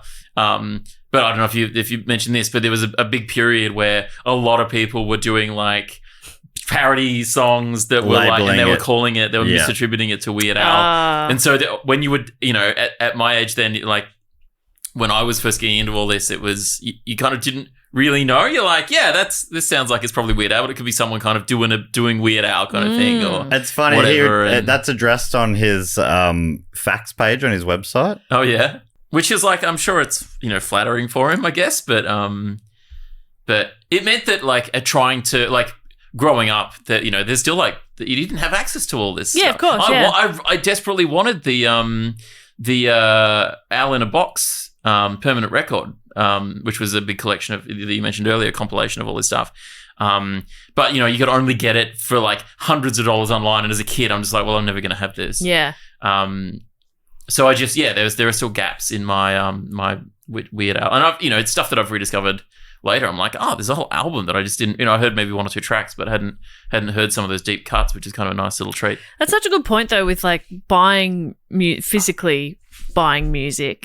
It's the same in like Paul Kelly's one of my favorite artists, and only a few years ago, I started at the very beginning of his first album and listened through all of them, but I could only do that on like Apple Music or Spotify because the same thing, you'd go to the shops and they'd have a couple of his albums or a greatest hits, but they wouldn't have the entire back catalogue. So back then it makes sense to have gaps in your knowledge. Now you have no excuse. And also a lot of that stuff you cannot, like you could not get because it was out of print. Yeah. Especially like some of the more obscure ones. It's just like, they're just not, like Weird Al's more obscure album. They're just not making them. Like, and they're not distributed here. It's just like you can't get them unless it's like paying like top dollar of someone selling it, like a collector selling it on eBay or something like that. And then, it's too expensive. That's something that he wrote a song about. Yeah. eBay. eBay. Yeah.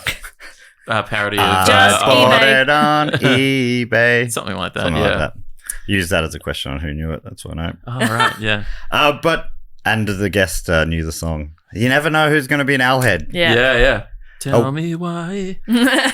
I bought another tooth flake. Something like that. Tooth flake. It's harder than it looks. It is harder than it looks. Tooth flake. Tooth flake. I had to go. Has anyone tried? Because Al, capital A, small L looks like AI. Yeah. Has anyone tried doing a weird AI Yankovic album? I don't think so. But it would be. It'd be funny for a bit, and then you'd be like, "All right, we get it. Yeah, it's not quite right. I damn it."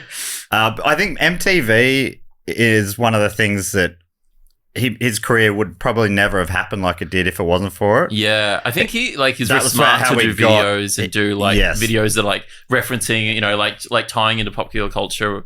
And getting videos on MTV would have been a huge thing. Yeah, and they all look like a lot of money put into them to make them look like the originals. But so there's this question on his website on Facts says, I found some songs on the internet that are supposedly by Al, but I've never heard them on any of his albums. What the hey? Unfortunately, there are a lot of song parodies floating around the internet being attributed to Al, which were in fact done by somebody else.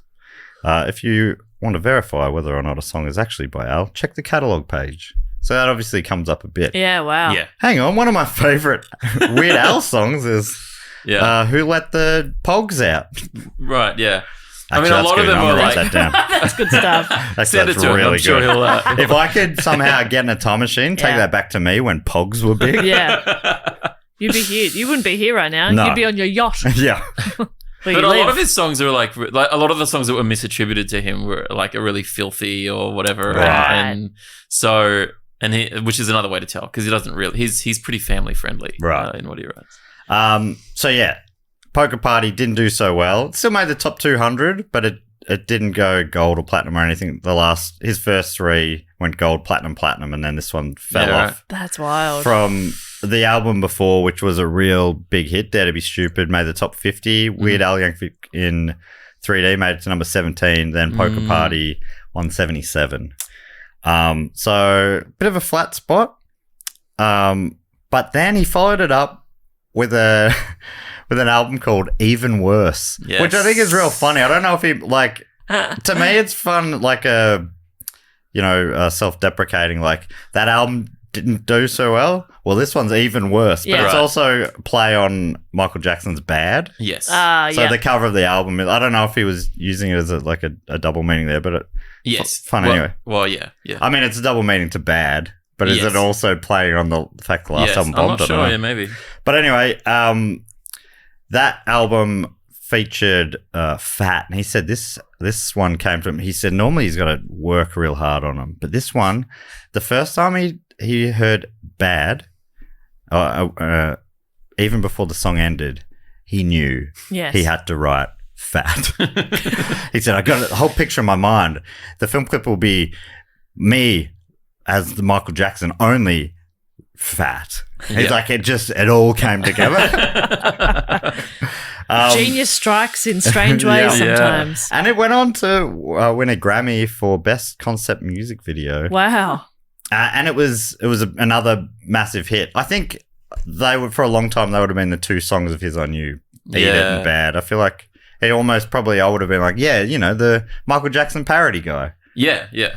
But that was I think the for a only lot of two. people, he was the Beat It guy. The Eat It guy, sorry. And obviously he's like, it's perfect as a sequel to Eat It. Yep. This guy ate it and now he's fat. And that's the kind of genius of Weird Al that people don't talk about. Yeah. That's the valedictorian coming out of it. Yeah. You got a beginning, a middle, and an end or something. You got a beginning and an end. Maybe, anyway. Yeah, he's got a beginning and an end. He later said that Jackson's blessing was a big deal, thinking if a megastar like Jackson says yes, then it'll make it more likely that others would also say yes. Yeah. And while Fat and Eat It were two of his massive hits, Jackson finally stopped giving him permission with his next request when he wanted to parody a song Black or White and turn it into Snack All Night, which obviously would have completed the trilogy. Yes. But, okay. So Jackson said, oh, no, not so sure about that. He doesn't technically need to get permission from the artists because they're parodies. Legally, he'd be fine to do them anyway, but he still likes to do it. As his website writes, while the law supports his ability to parody without permission, he feels it's important to maintain the relationships that he's built with artists and writers over the years. Plus, he wants to make sure that he gets his songwriter credit as writer of new lyrics, as well as his rightful share of the royalties. Which you always hear about that other bit that he just wants to maintain the relationship. So I like that his own website's like, but it's also kind of about the cash. Yeah. Yeah. In hindsight, Yankovic has said that he's glad Snack All Night was rejected. He'd just come off the making of his film UHF. Have you seen this, Bob? I haven't seen it. No. You've seen it? It was a cult classic, UHF. Yes, it was a cult classic, but I think they were hoping it was going to be a mainstream hit. It's got Michael Richards. That's right. Yeah. And Fran Drescher. Yeah. Two future sitcom superstars. Yeah, because this would have been before both. I think 89 was the year Seinfeld started, maybe. It was around that time. But yeah, the nanny.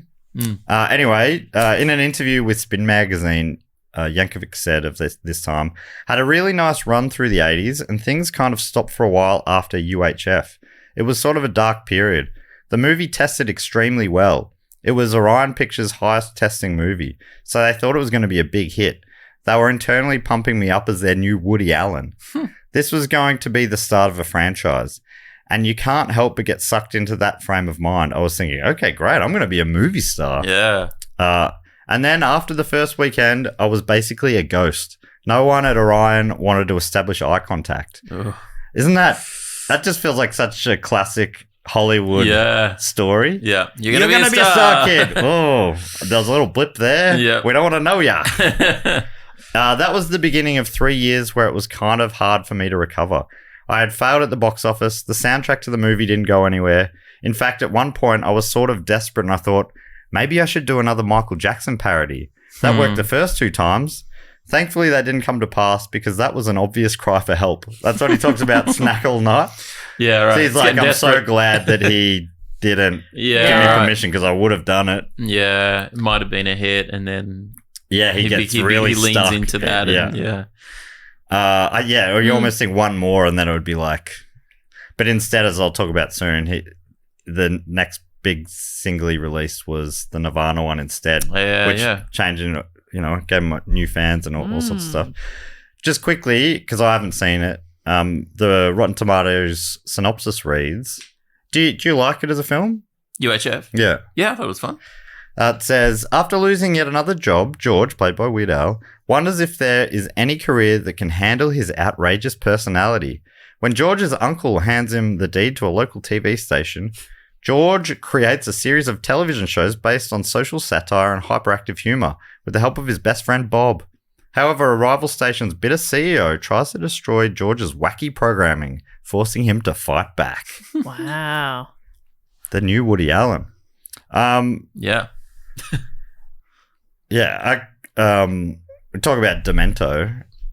He appeared in a bunch of Yankovic's music videos, like Ricky, which is a parody of Mickey. Hey, Mickey. Yeah. I Love Rocky Road, parody of I Love Rock and Roll. And I Lost on Jeopardy, which is a parody of a song called Jeopardy, I think. But My Heart's in Jeopardy or something like that? Maybe. Or maybe that's just the lyric. Yeah, maybe. Yeah. And great songs. Demento also apparently has a cameo in UHF. Do you remember that? Not specifically, but there's a lot going on in that film. So it's like sketchy. There's a lot going on. So I'm not sure. It's on Rotten Tomatoes. It's got a 61% rating with critics and 77% with audience. So it's like, solid. It's a cult. It's for fans. It's a cult. It's a cult film. I read some of the reviews. It sort of were like some of it has dated a bit, but generally, if you like sort of pretty silly comedy, it's a lot of fun. Yeah. The director Jay Levy, who I also met, he's his manager. Plays Gandhi, which I think probably wouldn't hold up these days. Mm-hmm. But this says something about me. I in my head when you said Gandhi, I pictured Gandalf. I'm like, why wouldn't that hold up? Oh my god. Why? I think it's. I think you can. What, you can't play wizards anymore? Oh dear. But that's the kind. I think I'm too far into the Weird Al mindset. Gandhi. Gandalf. Good. So we're going to do a movie parody of Gandhi. It's Gandalf on a hunger strike, okay? Right. If you want to stop suffering, Gandalf, just cast a fucking spell, mate. Yeah. Anyway. Classic Gandalf. Alfred was in a slump. And that's why I wanted to go back to what worked, Michael Jackson parodies. But he obviously doesn't hold the rejection against Jackson. He's happy he did it. He later said, at the time he was saying that black or white was this big social political statement and he wasn't comfortable with the parody. Yeah. I get it. I can understand that. Yeah. I'd like to think that he was actually doing me a favor, saving me from myself. He was the adult in the room going, oh, come on, really? Are we going to do this again? Yeah. Yeah. I mean, I don't know if you know this about Michael Jackson. He did some bad stuff, so I don't know if he should really be up on his high horse. You know what I mean? Yeah. No, he's also dead, I think. Oh, okay. Oh, I don't even have to say allegedly anymore. He definitely did it. Can you defame dead people? No. Great. Can't you? No. Oh. Okay. That's why I think Hitler was a. Yeah, but I don't think Hitler's estate's going to come after you. I know we just said you can't defame dead people, but that feels like going too far. Yeah, you're not going to get away with that. There was no, I don't know what, like, in my head I was going to do. Louise. Yeah, that doesn't work. What I needed to do was call someone good a. Yeah. Sorry, AJ. Betty White. Betty White. Oh. That's why I'm going to say Betty White was a. Yeah. Yeah, I don't feel good about it. No, that felt better. Yeah. That felt better.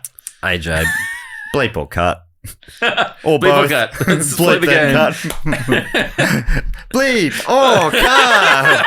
Today's contestant, as it is every week, is AJ. AJ, what are we going to do? AJ, what are you going to do to save me? I imagine AJ is going to let out a big sigh. Yeah. He's going to call you. And then go, yes.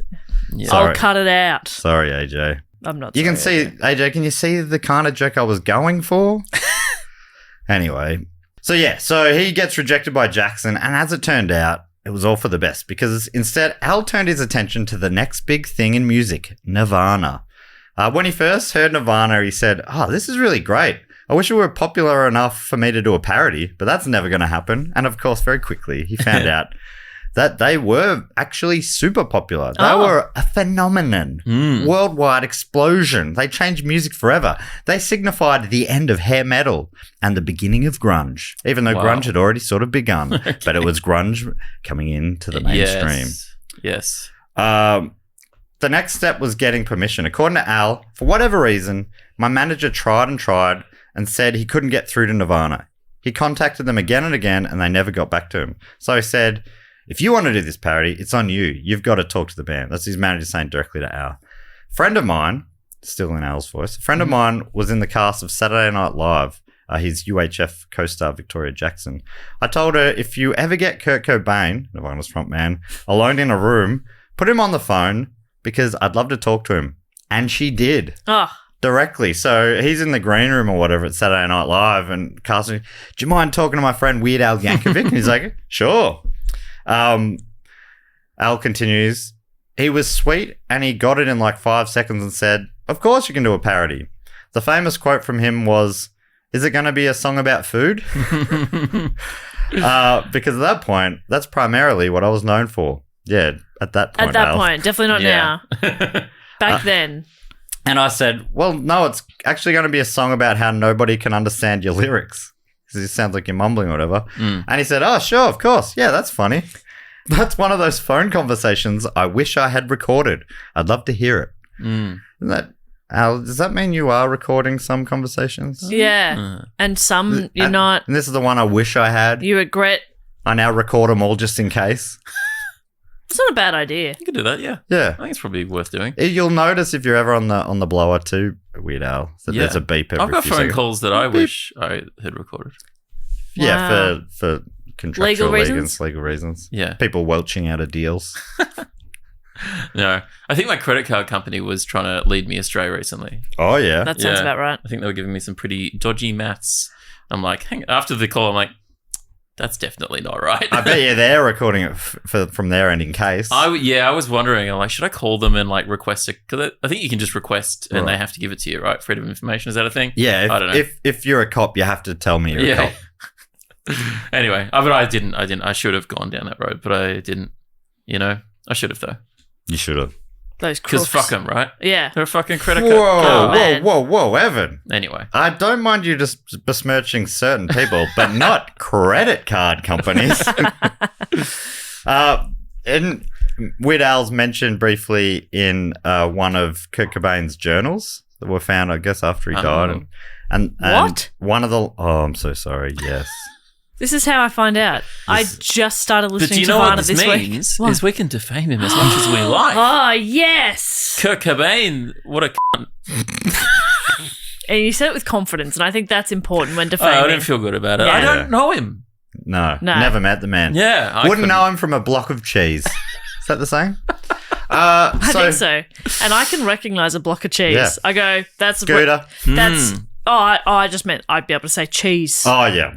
Oh, that's Greg, my friend, the block of cheese. So anyway, the line in Kurt Cobain's journal reads, Weird Al Yankovic is America's modern pop rock genius. Huh. It's just a part that I already put down in his book. Imagine reading cool. that. Oh. Paul McCartney knows his name. Jesus Kurt Christ. Cobain. Evan, do you want me to start mentioning you in my journal? Yes. In case it's ever found. Yeah. Okay. I was just playing a horror game yesterday, and... What does that mean? What do you mean? What's like playing a video horror game? A video game? Yeah, a video game. Sorry, a video game. Oh. But the genre, scary video game. Horror. Right. I didn't know that was a thing. Really? So you're going in, there's like jump scares and stuff? Yeah, kind of. That's fun. It's spooky. It's like of course this, that would be a thing, thing, but I just never heard of it. Yeah, right. I love it. Anyway, and I was, and one of the tropes of horror games is that you sort of come across like journal entries and stuff like that sort of drip feed you story elements. It's like, oh, this thing's gonna happen. This diary entry is coming from within the house. Yeah, but I one of my thoughts was that we don't journal much anymore. Yeah, everyone in these games is constantly writing journals and leaving them everywhere. Yeah, but I don't do a lot of journaling. I think livejournal.com probably ended it. Yep. Was that a thing? Then what ended livejournal.com? The Facebook.com. Yeah, I guess so. Microblogging and vlogging. Yeah. YouTube and MySpace. I guess YouTube is a modern journaling. Yeah. Right? I guess I don't do that either. But anyway. You Twitch. That's the even moderner YouTube. Right. You don't see Gamey Game as a journal? Dear Gamey Game. I guess it's documenting some aspects of my life. I guess what's nice about finding someone's journal is like seeing what they think about stuff, or just being able to see their handwriting, or like get a little glimpse of somebody that you love and miss. Yeah. But like our loved ones have currently over 400 episodes of a podcast to go listen to. Or there's so much evidence of us everywhere. Yeah. That, you wouldn't forget the sound of my voice. And that's comforting, I'm sure. Yeah, I think you'll live forever. There's got to be enough of Jess Perkins to put together an AI Jess. Oh, yeah. I have said before, I think I tweeted it once, that I take great solace in the fact that when I die, Evan has a lot of footage of me and can make a really, really make him cry. A lot of slow motion laughing. Yeah. I will remember you. A lot of that. Why don't you do it, like current affair programs do, and just always have an have updated, one ready to go? Like when they always have one for the Queen. Right, yeah. You should. I'm the and Queen. You're just constantly updating You just update it. Yeah. You should have that ready to go, Evan. I don't believe they'll ever have to use it for the Queen, but yeah, bad example. But yeah, others, I think it makes sense. Other world leaders or you should get whatever. onto that, Evan. What's the opposite of posthumously? Posthumously? I've never heard of this. So. Posthumously. Yeah. Posthumously? There probably doesn't need to be an opposite of posthumously, because that's sort of things that are awarded after death, right? Yeah. So but that's otherwise it would just be an award you were given. Well, no, but he's recording this posthumously. Yeah. I think you just say while you're alive. Anyway, do go on, Matt. Yep. What was I talking? Oh, yes. So he gets permission from Kurt Cobain of Nirvana, and they made a video for the song that is probably like Beat It or Eat It was super accurate. This one takes it to another level. It's incredible how accurate it is. According to Jay Levy, one of Evan's friends and the video's director, all the stars aligned. We were able to track down and book the same soundstage. The soundstage, in essence, is 4 bare walls, so you could be in any soundstage and not know it was the one. But from a karmic standpoint, it was pretty heavy to be in the exact same places where they shot theirs. The vast majority of the fans in the bleachers were from the original Nirvana video. So that, because Kurt Cobain was on board, the team behind it were really open with you. You can have all the details. That's so good. That's awesome. One of the kids, Weird Al didn't find out for until 20 years later or something, was Tony Hawk. Really? Yeah, so you can see split second on the screen Tony Hawk in the crowd. That's cool. And the janitors, I don't know if you know the film clip, the original film. I know the Weird Al one more than I don't know if I've ever seen it. But it's the same janitor in both clips. Wow. Yeah. And according to your mate Jay, he says, I don't even know that he knew anything about Nirvana. I believe he was a real janitor.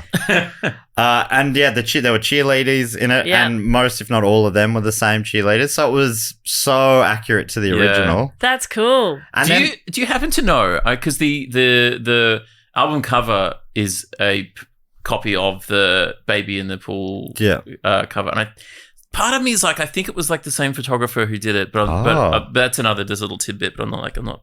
What's the album? Is the album called Smells Like Nirvana? The song is called Smells Like Nirvana, but what album is that? Hang on, it is. Sorry, I don't have all the facts. Is it Bad Hair Day? No, that's the Coolio one. Yeah. Oh, Off the Deep End. Yeah. Yep. Let's see. Has he still got his glasses? Yeah. It's interesting. He went from his trademark glasses look and mustache and glasses and mustache and look. he got LASIK. And he got LASIK surgery, yeah. And shaved off the mustache. That's also an FAQ. That's a fact on his website. What happened to the glasses and mustache? Yeah. He got LASIK surgery, corrected his vision. And laser on the mustache, so he can't grow back in now. He got his LASIK surgery was live on TV. He got it for free because like a morning show or whatever agreed to broadcast it live. I believe it. Yeah. It looks like Kirk Weddle looks like he did take both photos. Right. Cool. Okay. There was just a little But, sorry, what did I just miss then? So Weird Al had his LASIK surgery done. He got it done for free live on TV because like a morning show paid for it. Oh. Is he okay?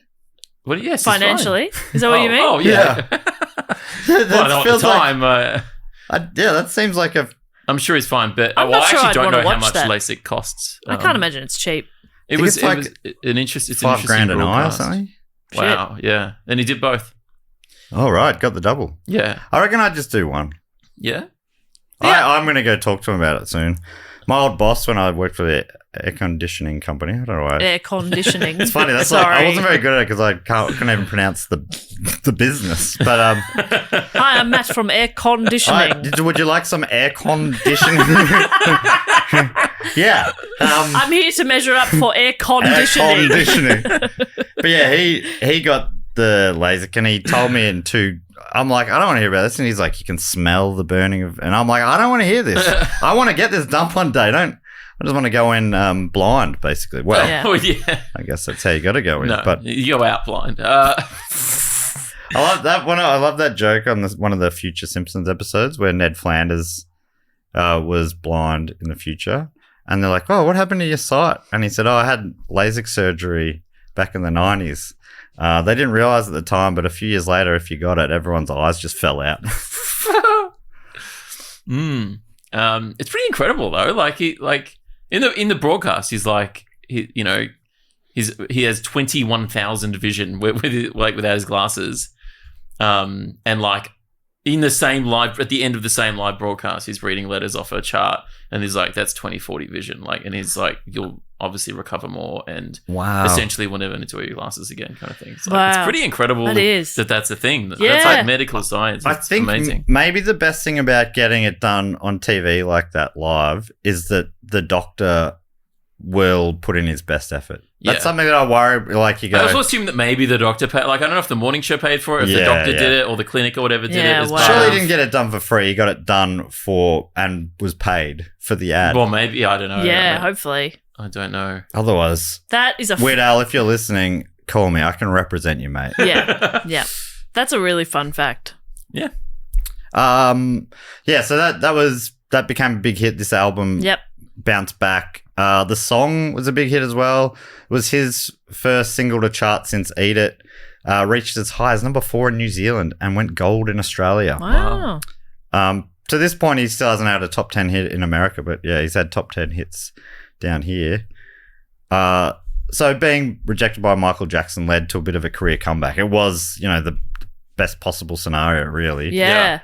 Who would have confirmed himself as a Michael Jackson cover artist almost. Yeah. But this, gave his career more longevity and a bigger comeback. I guess, Michael Jackson was probably on the edge of he was becoming less relevant as the 90s went on. Black or White was still a huge album, Dangerous, I remember that. But anyway, that wasn't the only time he failed to receive approval from Michael Jackson. It happened a few other times. Most of the time they're happy to do it, but according to Gil Kaufman for Billboard magazine, part of the reason Al makes such an effort to get permission from the Axie parodies is linked to the time he thought he had the sign-off from rapper Coolio to remake Gangsta's Paradise as Amish Paradise. After the 1995 release, Coolio balked and said he never approved and he never liked the song.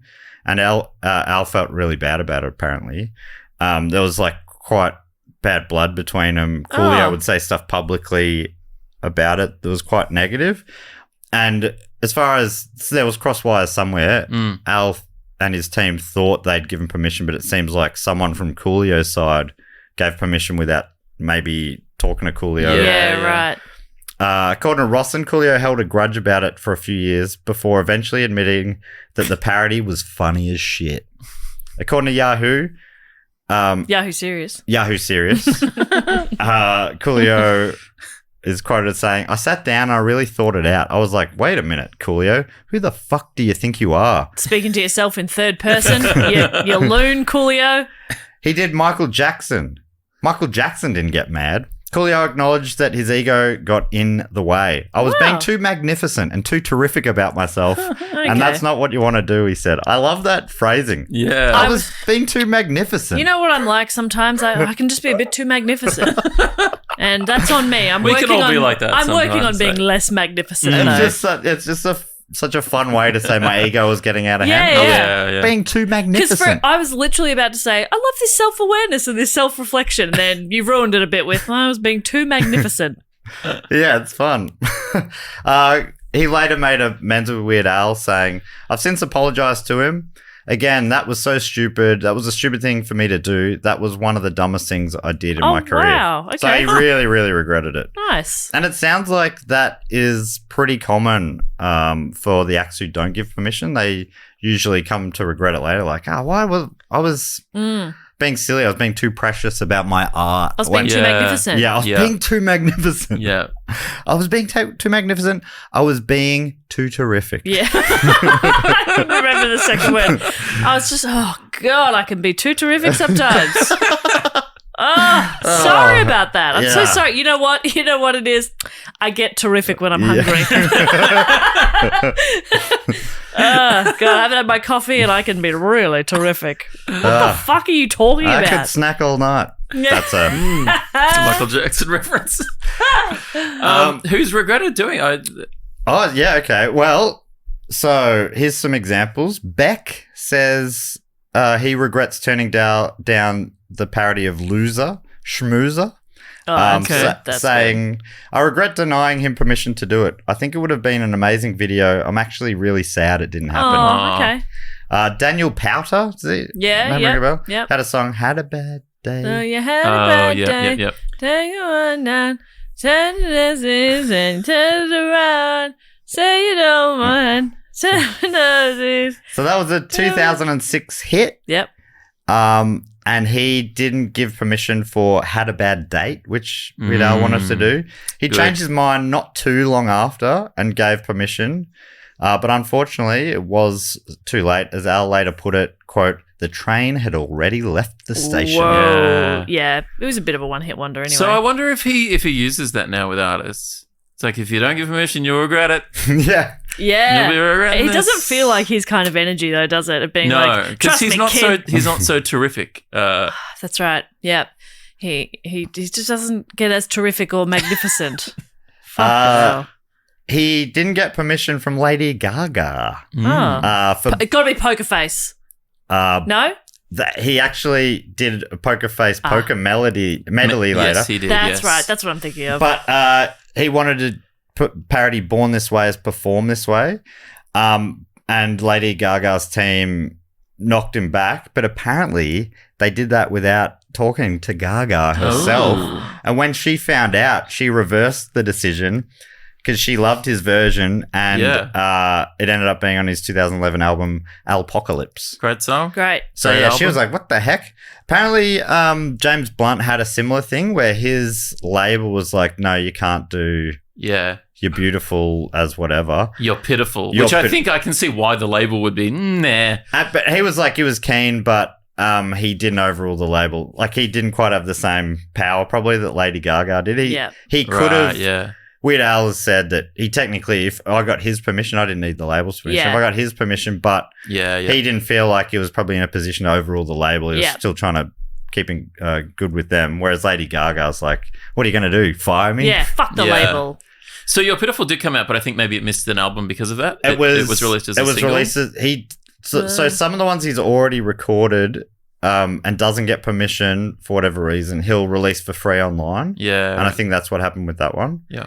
According to Kaufman, our man who we've already talked about, Paul McCartney, said yes to Al doing a take on his Bond theme, Live and Let Die. But then when Yankovic told him the title was going to be Chicken Pot Pie, McCartney said, I can't because I'm a vegan. I'm quite a strict vegetarian and vegan. And so he can't. But interestingly, Al's also vegetarian. Yeah. Yeah, that doesn't... Being a vegetarian or vegan doesn't mean that chicken doesn't exist. Yeah. Or that other people... But you don't want to be promoting that, do you? Oh, yeah, I mean, know. it's probably a song about how great chicken pot pie is. Chicken pot pie. It's just bow. That would actually rule. Al is so good. Chicken pot pie sales would skyrocket. Yeah, imagine you can't... Yeah. His band would have had fun playing that as well. What a fun song. That would be such a great live song too. I get that, but yeah. Saw McCartney play that a few years ago. It was great. The Chicken fireworks on the That would have been sick. Oh, so good. It'd be great if he sang chicken. If he Chicken pot pie. Who was it that was that said he the Star Wars song, the American, the Star Wars song. The Star Wars song. It's called The Saga Begins, as the song is called, and it's a parody of a long time ago. American Pie. Yeah. Who's that? Who sings? McLean. There you go. What's his name? McLean. McLean. What? The singer? No. I don't know. Oh, no, the parody version. No, the what? The original? No, the original. Who's the original singer of The that song? original's Don McLean. Don McLean, yes. I was going to say John, and I knew it wasn't quite right. I think he said he's on stage. He's like mixed up the lyrics with the parody because his kids will listen to the parody heaps or something. And that's a Weird Al song. It's about Star Wars. Right. Yeah. A That's long, fun. long time ago in a galaxy far away. Naboo was under. Very funny that he's mixing up. But yeah, so I was saying, it's interesting that McCartney said no because he's vegetarian, but Al is vegetarian too. His website says that he changed his diet in 92 after a fan gave him a book called Diet for a New America. He currently eats no meat and tries to avoid eggs and dairy products. God, imagine being that fan. Yeah. Having an impact on someone's life like that. Jeez, they must be like, all right, I guess I do have to dedicate my life to spreading the good word. Yeah. I'm quite resistant to that. I've had people like Sammy J was trying to get me to go vegetarian. Keith McKay, Sammy J and Rennie both separately were just like, you should check out this film. What's the film? What are you talking? It's like a really full on it's on YouTube. Anyway, and I'm like, I don't want to watch that. But anyway, full respect if you Beck went reverse. Yeah, Beck went reverse. She was vegetarian for like 10 years. They haven't spoken to her since, have they? Severed ties, yeah. No, they're actually quite good. It is hard to be to get a moralizing lecture from a purple puppet, I guess. Yes. Well, they were never like, to be fair, just to set the record straight, they were never like, well, no, I mean, putting pressure or anything. They were just like, you should, what? I don't think Randy eats. Yeah. No, you're right. He's like a cookie monster. It's pretty easy for you to have a restrictive diet when you don't true, eat. Actually, I didn't really think about that. Yeah. He said, I don't eat really meat. has that purple privilege, which is I don't bloody eat anything, man. I'm a puppet. Purple privilege. I'm a puppet. I don't actually have an esophagus. But you are publicly calling them out, which I think is right. I think that's right. And that's obviously been a long time brewing. Yeah. So I hope that gets back to them. I say fuck both of them. Yeah. Especially Sammy J, who's always been nothing but wonderful to me. You're been right. so nice and kind. Very good. Such a beautiful human. I can't believe it. Yeah. How does somebody be so talented and so nice? Doesn't make sense. Well, that's where the cracks are appearing now from what we've heard from Evan. Yep.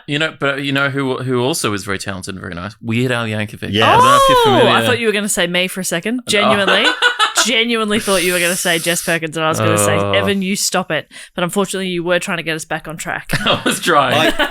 This Rawson actually says about why they got uploaded. He said in the MySpace days, with the blessing of the actual artist behind the tune, Al just released it as a free download to avoid any hassles. Oh, yeah, cool. So it's like, because Blunt's happy, I'm happy to put it out. Yeah, you're not making money off it. Like, so the makes label it a lot can't simpler, right? Label can't kick up a stink. Maybe the most famous rejection or rejections came from Prince. He just apparently rejected him quite a few times, but it was always a dream of Weird Al to do a song of his. And he said soon after Prince died, sorry that you're finding out about this. What? But you know what that means. My favourite actor from New Girl. He said... He's in one episode of New Girl. Oh, okay. Really? And he, apparently afterwards Al was like, I always kind of had this fantasy that one day he'd have another song and he'd be like, you know what, you can. Yeah. But yeah, he repeatedly turned down his request. This is Rawson writing. At one point, Prince's management team sent Al, along with other people apparently, a letter warning him not to look Prince in the eye when both were scheduled to appear at the AMAs. Amazing. So not only is like, you can't do the songs, but don't even look at him. Yeah, wow. In response, Al sent Prince a letter back warning him not to look Al in the eye. And this was his quote about the fantasy. I had this fantasy that he'd come out with a new song. I'd have a great idea. He'd finally say yes, and it would erase decades of weirdness between us. But that's obviously not going to be the case. Yeah. What a shame. Geez, we're coming towards the end. It's hard. Biography story is always hard to know what to put in and what to put out. I remembered you saying this a bunch of times, Jess. You're like, they had a whole life. I don't know what to... Yeah, exactly. Where do you stop? It's hard with like people with such big back catalogues. Or like discographies or filmographies. It's hard to be like, and then the next year they did this. And then this. This episode would have been just as fun to just read a list of all his parody songs. Totally. But just quickly, because Gregory Gritman said... that where is this thing he said? Oh, yeah. He said, this topic has everything. Aside from the sheer insanity that is his success and humor, Weird Al is surprisingly smart and talented. Many artists don't think they've made it until Weird Al parodies their music. There's also his healthy marriage and family life. And I'm like, oh, yeah, okay, I should look into this. I mean, there's not much to say, but according to Osberg, he married in 2001 marketing executive Suzanne Krajewski, and they had a daughter, Nina, born in 2003. But Gregory also mentioned this, that he tragically lost his parents when the house he bought them burnt down, which I did not know about. But talking to Evan this week about doing this episode, you also what year was it? Because I remember it was on my birthday. It was April 9th. Oh, wow. Weird coincidence, obviously. That's the only reason I would remember the date that it happened. Yeah. I think it was 2002.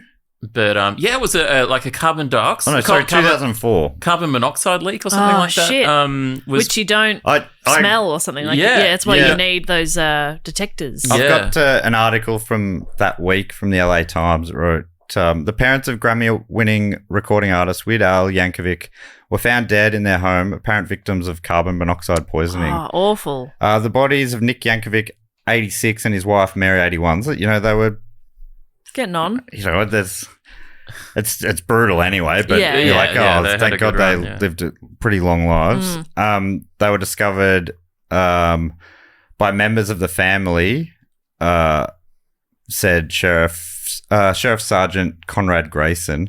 The relatives went to the house because they had not seen the couple in a while and were concerned.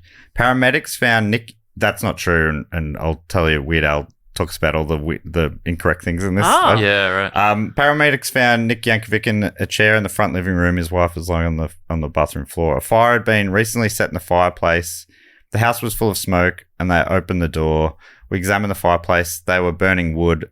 The relatives had found the flue closed, and they opened it. So I think it was just because the flue wasn't releasing the carbon monoxide. The house filled with it. The article also says attempts to reach Yankovic by phone through his agency, the William Morris Agency, were unsuccessful. He was scheduled to appear in Grand Forks, ND, North Dakota, as part of his tour for his new album. A neighbor of the parents described them as nice people who were proud of their son's accomplishments. Everybody who came to the neighborhood knew Nick, said John Booman, who lives across the street. They're going to be missed big time.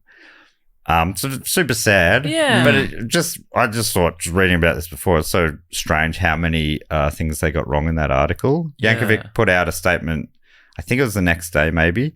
He said, in fairness to the memory of my mother, in some of the press reports also said she had Alzheimer's. He said, although she was starting to have a problem with short-term memory loss, my mother was never diagnosed with Alzheimer's. As long as I'm pointing out errors that the press had made, it was my Aunt Dot who found my parents when she was bringing them lunch that day, as she routinely did, and not a group of relatives concerned that they hadn't heard from them in a while. Yeah, right. Like it wasn't, they'd been there for weeks. Yeah. It was actually, she was just it wasn't a welfare check, it was just a routine. She brought them lunch. Right. So he's like, it really makes it seem like we're disconnected. He said the family was close and caring and saw each other several times a day. Also, my aunts and uncles all live in separate houses, not together, as some articles implied. What? And for what it's worth, I'm not represented by the William Morris Agency. Wow. It's so many. It's like, how could so many details be wrong? I guess that's why they couldn't reach him. Yeah, exactly. I tried calling and they said, we don't represent Weird Al. And I said, I can't get this guy on the phone. He said, it was a really lovely statement, though. He said, needless to say, I feel pretty much the way you would expect me to feel, shocked and devastated beyond words. I love my parents so much, and this is all still seems like a horrible nightmare that I can't wake up from. Aww. I want to thank my family, friends, and fans for the incredible outpouring of love and support that they've shown me. It's quite long. I won't read all of it. Yeah. I take a small measure of comfort in knowing that they died peacefully and that they never had to suffer through the pain and loneliness of living without each other. I'm also grateful that they both lived long enough to see me happily married to Suzanne, and particularly happy that they got to meet our beautiful baby daughter, Nina. She filled their lives with so much joy this last year. Nina may be too young to remember playing with her grandparents when she gets older, but don't worry, we'll have some great videotape to show her. Oh, it's really sweet. That's really nice. And then he goes on to talk about just how much he loves him and all this sort of stuff, but also about his dad's kind of dark humor. Apparently, he talked about death a lot, and Al was like, I don't like this. I don't like it. But apparently, his dad, Nick, made the joke a few times that he was planning to go on a diet so that his casket would be easier to carry. And he said, I guess that's where I got my sixth sense of humor from.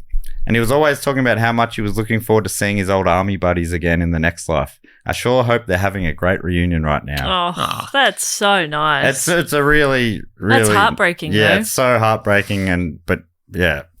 One last paragraph already says, as unthinkable as this tragedy is to me, I just know that my mum and dad were very much at peace with the world and with their lives. And I guess I can take a small amount of comfort in that too.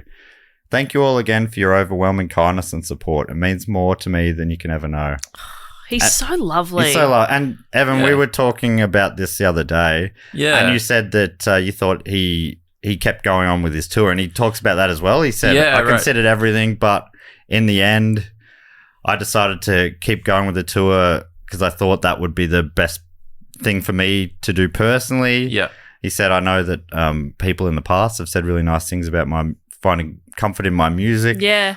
I'm hoping that I will find some comfort in my music at the moment. And he said that he felt so loved and supported at those shows that, it was almost like, it was kind of a nice thing almost. Can imagine there'd be something quite cathartic in performing his kind of music and his, because he does get to have fun and be quite silly, and maybe that would be nice in that kind of, it's a way to escape the grief. Yeah, I think so. Yeah. I think, leading into your work, something to sort of take your mind off things rather than just sort of sitting at home and... There's no one way to deal with stuff too. People deal with things in really different ways, and it can be very confusing to witness. Yep. You're like, really? This is what you're... Okay, if that's what we're doing, that's what you do. That's okay. I imagine you wouldn't know until the time necessarily. I feel like of course, I couldn't... I'd be probably cancelling personally, but maybe I wouldn't. I don't know. Yeah. So... Like I said, it could talk about all sorts of things. I thought maybe just briefly at the end, Evan and I have seen it, obviously, Jess hasn't, but he's kind of back in people's minds recently because of the 2022 film Weird, the Al Yankovic story, which is a parody biographical film, premiered on the Roku channel, and it was co-written and co-produced by Yankovic, starring Daniel Radcliffe of Harry Potter fame. Mm-hmm. And in 2024, the film won an Emmy Award for Outstanding Television Movie and an Emmy for Outstanding Music Composition for a limited or anthology series, movie, or sequel. Ah, cool. So it was super successful, critically acclaimed, so much fun. It's great. Really funny, fun movie. And I didn't know his story at all. Yeah. And I really enjoyed it. I think I probably will go back and watch it again and realize...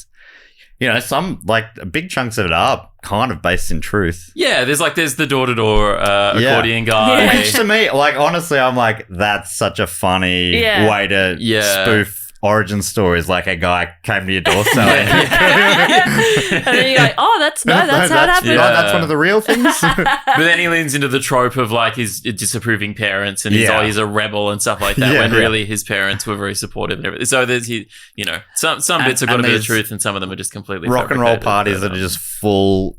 There's this one scene and it's just full of cameos, quite big celebrities playing other celebrities. Right. Yeah. Which is really fun. That's I think fun. Conan plays Andy Warhol or something. Yeah, that's right. Yeah, Jack Black is in there. Jack Black is the Wolfman Jack, I think. Yeah, that's right, yeah. Who I hadn't heard of as well. But yeah, apparently I think they were all real people and it was, I think they were all favors and that it was all done in one day and it was a really tricky schedule to put together. But yeah, really fun. All right, I think you'd enjoy the movie. I'd like to give it a watch. Yeah. And Rainn Wilson plays a real person, Dr. Demento. In a top hat. Evan, maybe we can finish with you. You said you met him again more recently. Yeah, it was a nice little. So he hadn't toured for a while. Around here, anyway. He did a tour in the state, a smaller tour. I can't remember what it was called, but the ridiculously self-indulgent something tour. He did a few things in the meantime, anyway, he came to Australia and did this sort of like he was calling it a more indulgent sort of tour because the idea wasn't to play hits so much. It was like, this is something for the fans, and played kind of a different sort of set lists each night. So I wish I went to both nights that he was in Melbourne. But yeah, it was cool to go see him play a lot of like originals as well, like a lot of those tracks that Albuquerque. He was in this video I watched earlier. He was saying that he wrote this original that was almost. He's like, I was almost trolling my fans by making it longer and longer. Yeah. And he's like, I can't believe they love it. Like, it is a great one song. of the most requested songs I do. Yeah, no, I don't think he played that the night that I was there. I think he played that the night that I wasn't there. Anyway, great show. And I managed to go backstage again, not because of anything that had happened in the past, but because I'm known around this office as a Weird Al fan. And kind of by chance, the Ani Donna guys they were doing their Netflix show. Oh, which he had a cameo in? Yeah, which he had a cameo in because it was produced by the guys that the Comedy Bang Bang guys, and Weird Al has been the music guy on Comedy Bang Bang, the TV show at some point for a season, I think. So they're all mates and stuff like that. And so they sort of wrangle him into a cameo on that show, which is obviously very fun. He plays a vampire or something? Yeah. It's only a little part, but yeah, it's great. And I was very jealous of that. And I remember Broden messaging me like the day that they were filming it, and I was just like, oh my God. And so But anyway, he's a big fan. And did you react to that like Jess did when her friend came and told her they'd met Tripod? Yeah, scream. Did you scream? Scream and cry? Yeah. Screaming on the inside. Yeah. But I was just like, oh. Because you're an adult and a professional, you don't scream.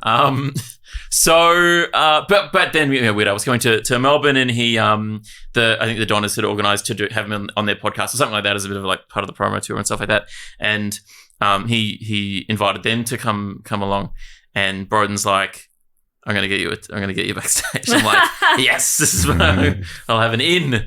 And so I was really lucky to go backstage and saved you from waiting at the door. Yeah, stage door. Yeah. Well, it's like it's interesting now. Like he's got a different company managing the tour, and it's like a much bigger thing, and it's like there's a whole like system for like meet and greet stuff afterwards. And we're very lucky to like bypass that. So before he did like the actual meet and greet, we kind of went backstage. There were only like half a dozen of us or whatever that went backstage, and just to sort of say hi in his dressing room, which was like really, really nice.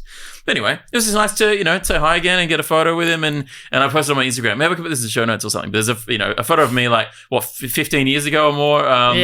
With a photo with him, and then one from last year. With a photo of him, and it's just it's nice to do. Evan's put it in crying the show in the second one. Could we just post it? Yeah, of course. I don't know how podcasts work. I don't have a podcast. We got social media. People can follow it. They go on Pod, Instagram, Twitter, Facebook. Wow, TikTok. Yeah, really? We're huge. Amazing.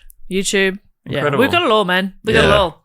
We do Lucky. have Twitter. I always forget to tweet, so sorry about I always remember. that.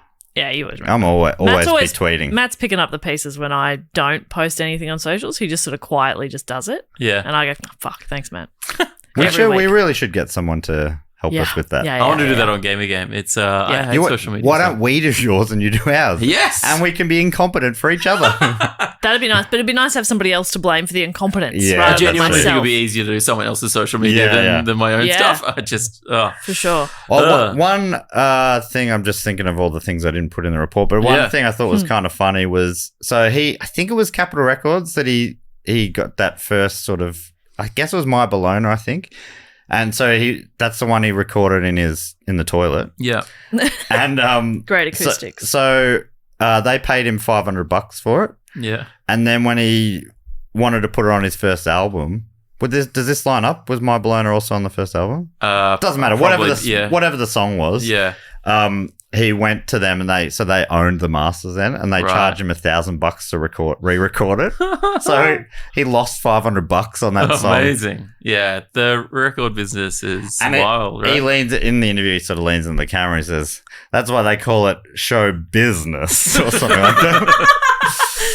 Yeah. I mean, that's it, right? Yeah. He comes across as a cool guy. I think just the fact that he's like, no, I won't do it if I don't have their permission. Even though we can, he's like, no, I don't want to piss anybody off. Or I like that. It comes across as very sincere. Like for a guy who is kind of always taking the piss a little bit, it feels like it's not really at anyone's expense. Yeah, and in interviews and stuff, it seems like that as well. There's no meanness to him. Yeah. Exactly. He's never really being sarcastic. Yeah, it's all kind of being sincere and genuine. I think which is probably a bit fun, a bit different in comedy. Yeah. I think it's part of his longevity. Like he's lasted so long because he's not screwing anybody over. He's not starting any beefs. He's just like apart from with Coolio, obviously. Yeah. Oh, and Prince. Don't look at me. That's so funny. Yeah, don't look Prince in the eye. But he's had such an incredible career and still last year won a Grammy. Like he's still winning stuff and. And he's got and an Emmy. His first Emmy was last year, right? Like that's for the movie Weird. It's like that's incredible. Like what a Kurt Cobain's writing in his journal that he's a genius. Yeah, that's something I don't think I've ever fully got it. I think I like him and stuff, but it still feels it's like. Is it genius? I guess it is. Yeah. But it's not just, it's like, I mean, he's good at writing parody songs. I've heard a lot of bad parody songs. Yeah. And when you hear a bad parody, you're like, oh yeah, you can appreciate a good one. But it's incredible attention to detail and stuff. Like there's like a 10-minute like behind the scenes documentary he made when he was recording Poodle Hat, I think. I also love talking seriously about so I think it was, when we're in the studio making Poodle Hat, we laid down the bass tracks and that's when we knew we had another hit record. The melody to Poodle Hat actually came to me in a dream. But yeah, they were filming that. I think it might have been his wife just filming that while they were in the studio. And they cut it together and released it with the album. It's just a 10-minute documentary behind the scenes. You're just like, it just looks like he's all over it. He's just like, he's every little thing. He's just like, he's across everything. He's got, he's got a lot of like different instruments. Like he's not just working with his band, but also like other guest, sessionals and stuff, and choirs and the, recording engineers and stuff. And he's just like, he's just, he's impressive to watch work. Like he's just, he's the man's impressive. Yeah. He's not just some guy, a silly guy writing some silly songs. Like he takes it all very seriously and, his stuff, his work endures. Yeah. Evan, would you be up for hanging around for everyone's favourite section of the show? Yeah, probably. Well, the way this works is we talk to people who support the show on Patreon.com/DoGoOnPod. Patreon Condom. Patreon Condom. We're saying Patreon branded dingers. Yeah, you can fuck with Do Go On. Do Go, put it on. If it's not Do Go On, it's not Do Go On. Anyway, so I love that. Can we get that happening? Yeah. Can we get that in the merch page? Easily. So, Evan, we thank people in a few different ways. Yeah. So if you are listening, you want to get involved, patreon.com/DoGoOnPod. And the first thing we like to do, we spend about half an hour, Evan, so feel free to bail at any point. But first thing we like to do is the Sydney Scheinberg level. This is people supporting us on there, get to give us a fact, quote, or a question, or a brag, or a suggestion. And if you are on that level, please do send them in because we've only got a few left before we're all caught up. So, Ev, I read out their name. They give themselves a title and they ask a fact. Well, they ask a question, give a fact, a quote, brag, suggestion, really whatever they like now. Uh-huh. Jokes we occasionally get. Oh, yeah?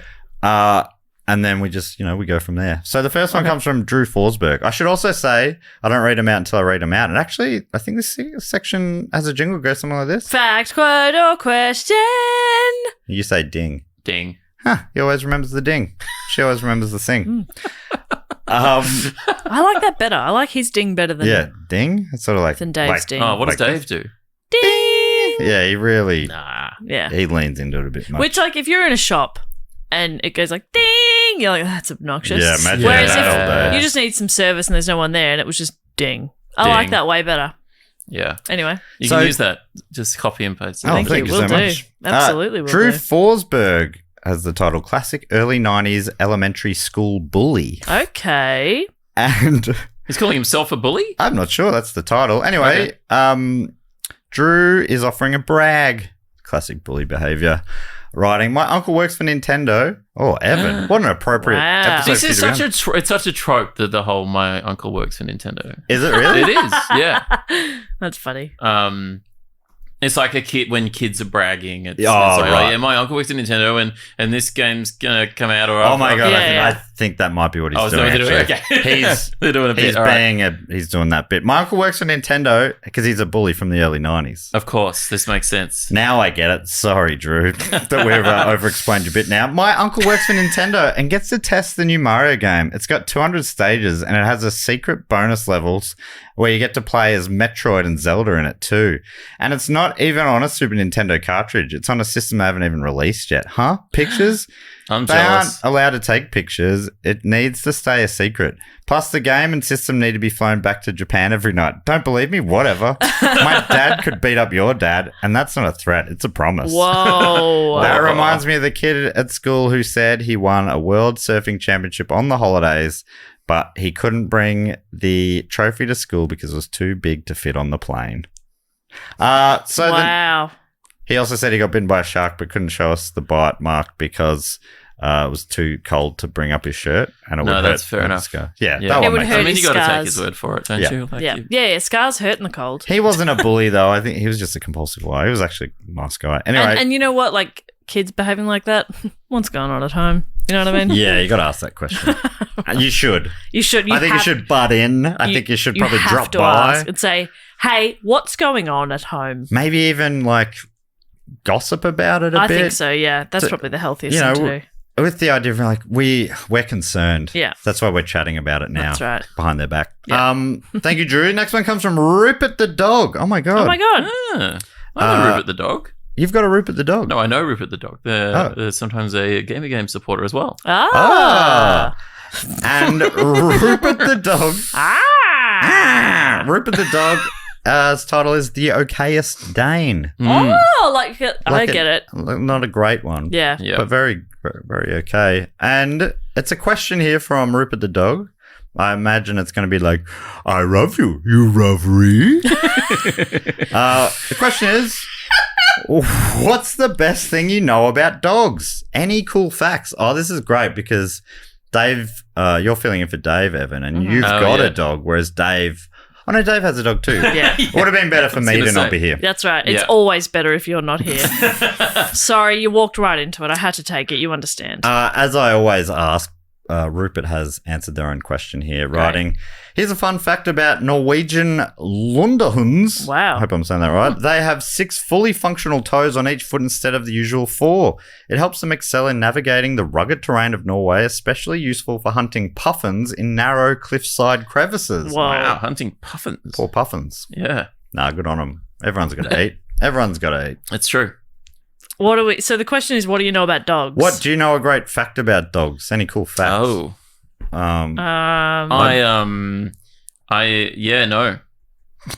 You don't know any. What's, I don't really like dogs, except for our dog. What's something interesting about Gonzo, your dog?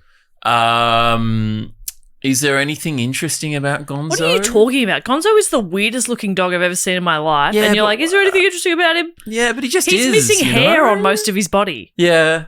Yeah. On purpose. I mean, maybe that's interesting. He's a Chinese crested and they naturally don't grow hair except for sort of around their little feeties. It's so cute. His head. Did you tell me this fact recently, Jess? It might have even been on this podcast, so probably doesn't count, but teddy bears are based on dogs? I believe that's what I've heard. That my friend who owned a chow chow said that teddy bears are actually based on chow chows, the appearance of a chow chow. Let me show you a chow chow, Evan, and you tell me that's not a freaking puppy dog. Teddy bear. Right, okay. Okay. Hang on. Yeah, maybe that one. Like, that's what teddy bears look like. Okay. You know? Yeah, I see. Yeah. Okay. They got like a bit of a bear face. Yep. I thought they'd be based on bears, but I suppose maybe you're right. There was some sort of reason why. And again, this is coming from this is secondhand information, probably third. Maybe it's because bears are scary and chow chows look cute and they wanted it to be more cute than scary. Yeah. Teddy bear based on chow chow. All right, Jess. Yes. I'm on American Kennel Club. There's a listicle of facts here. Fact number 9. The most popular breed in 2022, French bulldog. Yeah. You know why? Because you're basic. Because I'm a basic bitch. Nah, because more and more people are having to live in apartments rather than houses, and they're a low energy, really chill, fairly quiet dog. I mean, some Frenchies, like, they essentially scream. They don't just bark. They go like, "Ah!" Luckily, mine doesn't. So That's so fun. He's very quiet. He doesn't really bark. He doesn't shed a lot of hair. He needs very little exercise, and he sleeps all day. Did you know this? Fact number 4. All dogs dream, but puppies and senior dogs dream more frequently than adult dogs. Do you want to know the noise Goose makes when he's dreaming? Sure. Oh, yeah, that's a good noise. Yeah. It's Great. so cute. Gonzo's very cute when he dreams as well. He'll just sort of like twitch a little bit and sort of like do a muffled bark. Oh, that's cute. Yeah. Very, very cute. I just realised that if your 2 dogs were to be found in like some sort of a CD library, they'd be right next to each other. They would, alphabetically. G-E-O. That's cute. And they get along, those 2 as well, so that'd be nice. Yeah. I don't know why I put it in CD library terms, but CDs. It's the way your brain works and organises information. I mean, where else are you going to alphabetize a dog? Exactly. So, yes, I think we did not beat your 6-toe fact, I'm afraid. But, Rupert, hopefully a couple of facts there for you. If any listeners in the Sydney Schomburg section of the Patreon have more dog facts, feel free to chuck them in the fact quote or question. Yeah, that can be a fact. Or any facts. Yeah. I like that one because it was a question and a fact. This one comes from Piper Gallagher, or aka God Emperor of Dayton, Ohio, working remotely. And we've got a quote here. My quote is also a suggestion. It's just a song lyric that I find really beautiful from my all-time favorite band, Bleachers, whose second album, Gone Now, I couldn't recommend more. The song is called Everybody Lost Somebody. Ah, great song.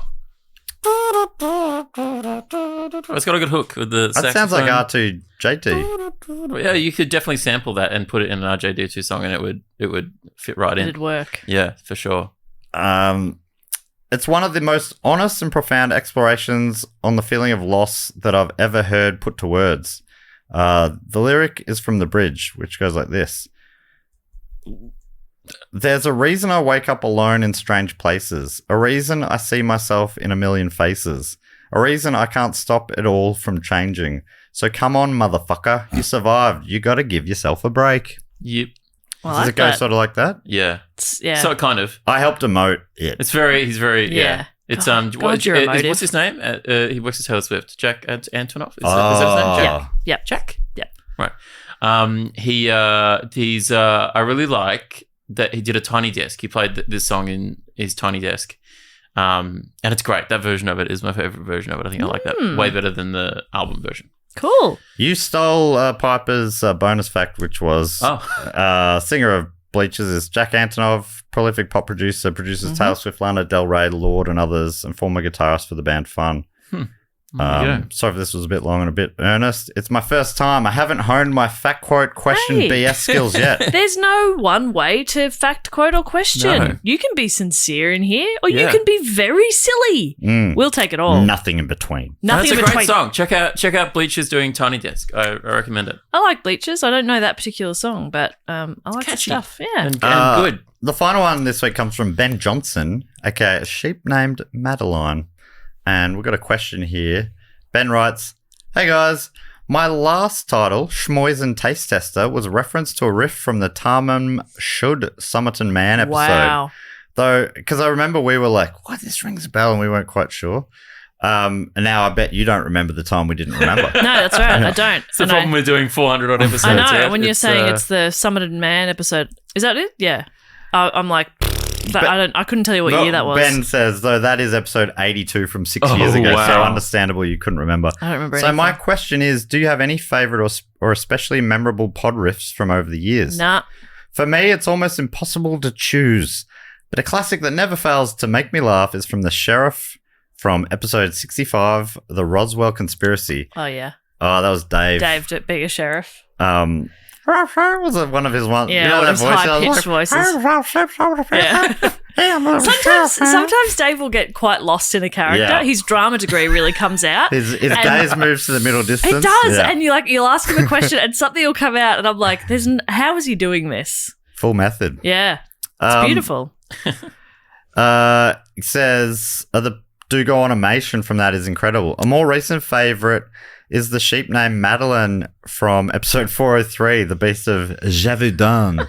I don't remember that at all either. There are hundreds of incredible riffs from every episode, but those are just two of my favourites. Wow. I remember having fun in that one where we joked that one of the guys who came to town to capture the beast had shot so many wolves in the past, and then we got into a riff where it was like shooting wolves in a barrel, but because he literally only ever hunted wolves when they were already in a barrel. Yeah. Can't miss. But yeah, it's a bit. Evan, what's some of your favourite riffs we've done? I mean, the Do-Go animations were good for that. Yeah. There was some good ones there. The Megatrots.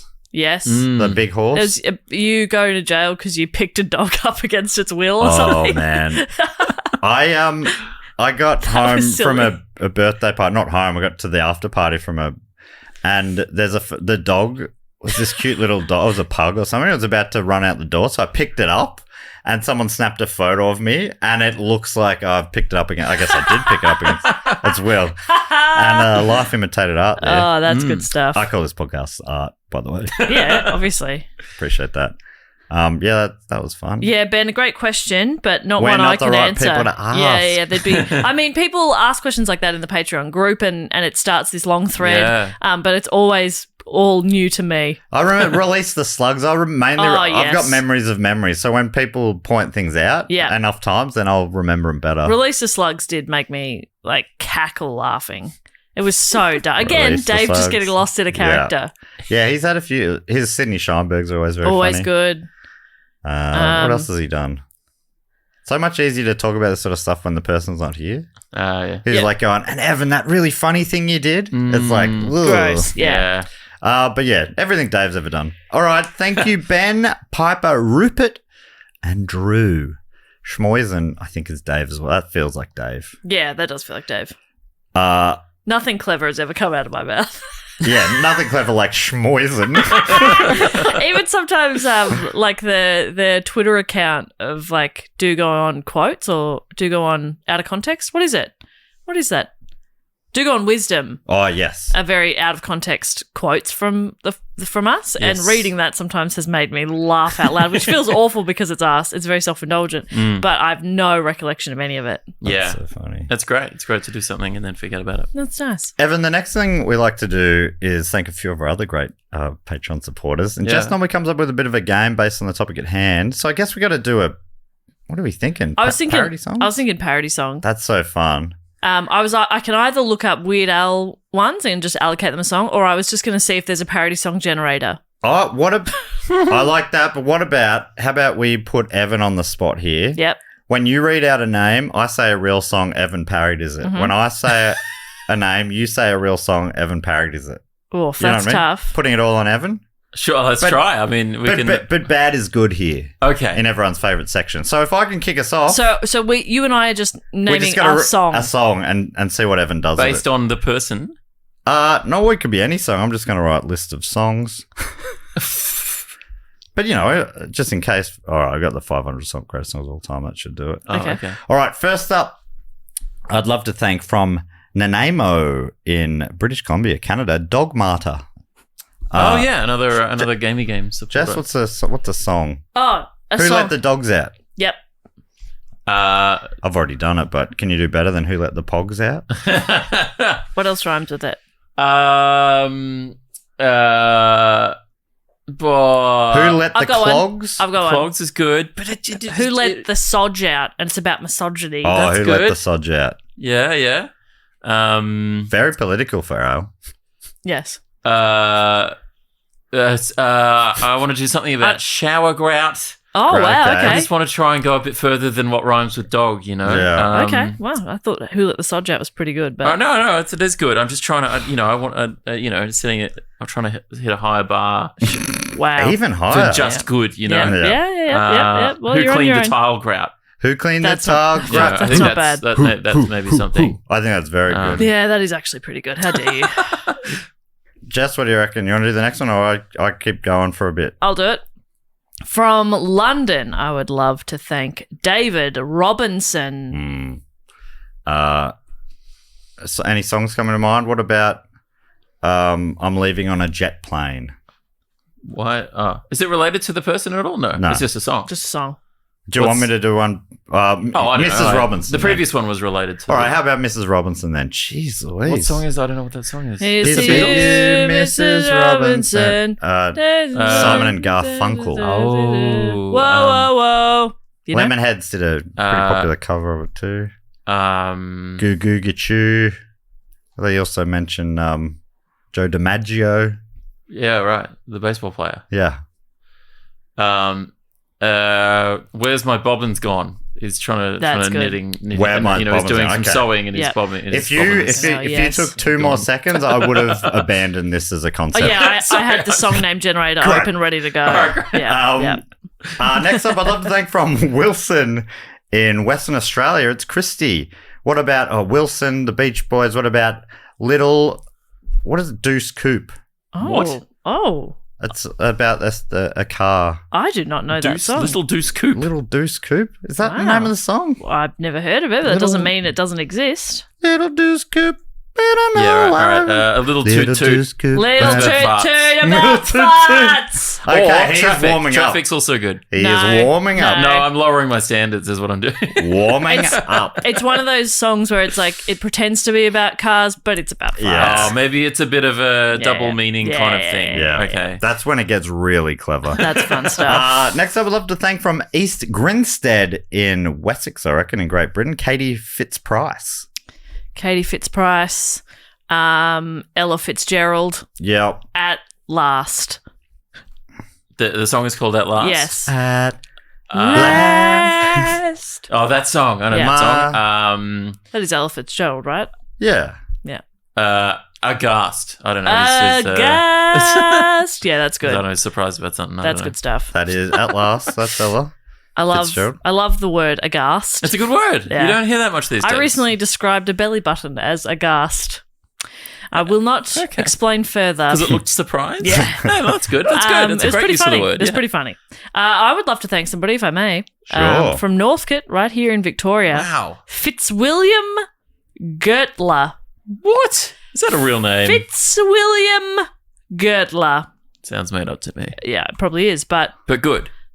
Fitzwilliam I'm not saying Gertler. It's bad. I'm just saying that's incredible. All right, what about Bedroom Philosophers, already comedy song, Northcote So Hungover?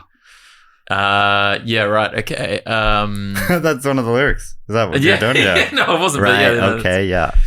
No, that is a good song already. Jill's in that film clip, I'm pretty sure. Really? I think I think they came up together. I think in Tassie. Yeah. Wow.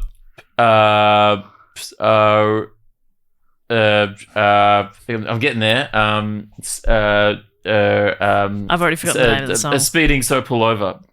I don't know. Yeah. Speeding. Brackets, so pull over. Yeah, you understand why if you're Weird Al says, this takes time. It is genius. It's hard. Speeding. What about Sirens, so pull over? Yeah, that's probably better. Yeah, some other reason to actually. New coat. No pull over. So good. You don't need to bring need to bring a jumper because you got a new coat. Yeah, that's good. You're very good at this. Yeah, I'm pretty weird, I guess. I've been saying that behind your back for years. From Maple Grove in Minnesota, I think, MN in the United States, it's Samuel Walter Reeves, R-I-E-B-S. What about The Darkness? Right? I Believe in a Thing Called Love. Oh, yeah. Yeah, okay. Shove. Yes, yep. This is it's difficult to come up with something good. Yeah, but that's what. Yeah, okay. You got to abandon that. All right. Bad is good here. Yeah. I believe in a turtle dove. A turtle dove. I believe in a turtle dove. Yeah, I don't know what it doesn't make. I don't know what that would be about. That'd be a Christmas one. The turtle doves. Yeah, sure. It's in the 12 Days of. Yep. I think that's fantastic. That's great. To me, that could be a Weird Al album track. That's how good that is. May I thank someone?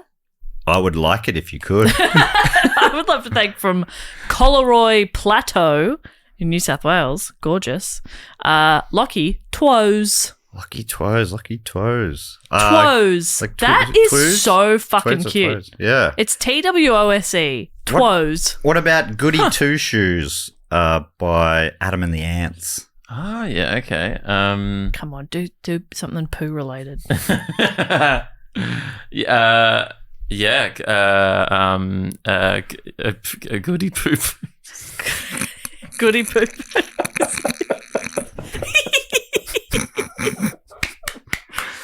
Oh, I said Yes. it wasn't Adam and the Ants. It was just Adam Ant solo. Oh. There you go. Good stuff. Thank you so much to Lockie, sorry. What was it? Pooey poo poos. Goody poo poos. Goody poo poos. Come on, man. Have some respect for the art. That really feels like there was room to move there, but no, there wasn't. There wasn't. There wasn't. That's the thing. It's goody poo poos. Finally, from me, I'd love to thank from Gorebridge in Great Britain. MLN. Where'd that be? Doesn't matter. Don't know. In Great Britain. Gorebridge. I'd love to thank Nathan Needs a Username. Hey, another Game supporter. Love this crossover. There's a lot of crossover. Yeah. Okay, I've got a song. The Travelling Wilburys, End of the Line. Oh, yeah. Men's the Clothesline. What? I'm just throwing out some ideas to make it harder for you to think of one. Just while you're lemon and lime. Ooh. It's about acidic things. Yes. Lemon and lime. Yeah. No. Squeezing juice into your eye with my lemon and lime. Yeah, great. That's nice. That place that I didn't know what it meant was Gorebridge? Midlothian in Scotland. Oh. That's where Gorebridge is. Cool. What a place. Jess, do you want to think a final one? I'll bring it home. Finally, Evan, you have one more. So all right, I'm going to have to make this good. From Saint Austell in also in Great Britain, Bailey Sage. And the song, Matt? Song. Give him a good one for the last one. Sage, Bailey, Sage. Something with a lot of rhymes. Okay. Something with a lot of rhymes. So I'll just quickly, let's look at this I've got one. Greatest songs of all time list. Here we go. Old Town Road. We mentioned it before. Oh, yeah.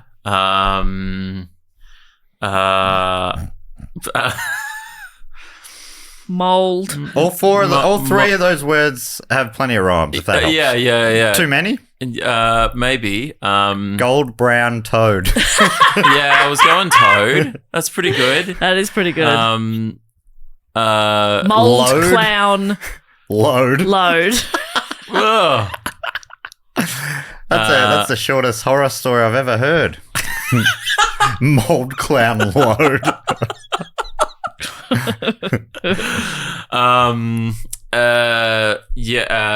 No, they're all good. Yep. Sold, download. Sold download. Yeah, That's all right. That could be something. Ooh, soul download, not sold. Soul. I like soul that. download. Soul Yeah, download. I imagine how the devil gets you.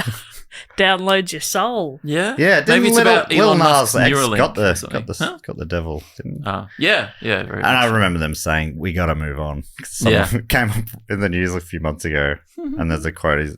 They're like, "That was years ago, guys." Okay. So what are we locking in, Ev? This is very important. Bailey Sage deserves you to come up with something really good here. I should say Bailey Sage, Nathan, Lockie, and Samuel all messaged me because I told people if they think you've been missed, please DM me on the Patreon, and I'll obviously put you on the top of the list. All right, Evan. I just really want to come up with something good for this. Yeah, you can. We've still got one last section to go, so you can come up with it right at the end. While you're still thinking, let me say thank you so much to Bailey, Nathan, Lockie, Samuel, Fitzwilliam, Katie, Christy, David, and Dog. And the last thing we need to do is welcome some people into the Triptych Club. Jess, do you reckon you could quickly explain how this works? Absolutely. So the Triptych Club is for people who have supported us at patreon.com/Jugoon for 3 consecutive years on the shout-out level or above. And what it is, it's like, I like to think of it as an airport lounge, but some people think of it more like a cool, like, gentleman's club, but not in a gross way. Just like an exclusive, cool place to hang out. Yeah, like somewhere that, there's velvet everywhere. Yes. Maybe Frank Sinatra's singing. Yeah, there's a bar. There's we got pickleball now. That's taken off. Yeah. We've got a couple of pool tables. We've got all sorts of fun stuff. Activities for you. Some arcade games. Fun stuff. Fun. It's fun. It's actually, if you think about it, it's great that you're not allowed to leave. We do have Guitar Hero, but I do ask that if I want to play it, you fuck off. I get first dibs of Guitar Hero at all times. Because there's only one of them. But when I'm not playing, you can have a go. Yeah, but when I want to play, fuck off. Yeah. So what we usually do is I'm behind the bar. I've got some drink specials going, some hors d'oeuvres. Dave books a band, and Matt usually he's behind the velvet rope. He lifts it up for you. He brings you in. He welcomes you, gives you a comforting little pat on the bum, but not in a weird way. Not in a weird way. It's actually quite nice. It's not weird in any way. It's actually really nice. It's actually lovely. And I'm sick of people saying otherwise. Oh, boy. I bought this riff. Have you booked a band this week, Matt? You wouldn't believe this. What? But I've actually got Prince. Isn't that wild? Wow. And he said, please look into my eyes. Oh, okay, we're allowed to. So everybody can look Prince in the eye. He said he'd prefer it if we did. Okay, great. It's quite intense. And it's actually turned out that him and Weird Al have made up and Weird Al's going to support him. Oh, that's so nice. Wow. Yeah. Okay, great. Evan, do you have any requests for Weird Al? If you could get him to play one song live, what would it be? It's one that I think he has never played live because it's be quite difficult to do. But one of my favourite of his, it's an original of his called Hardware Store.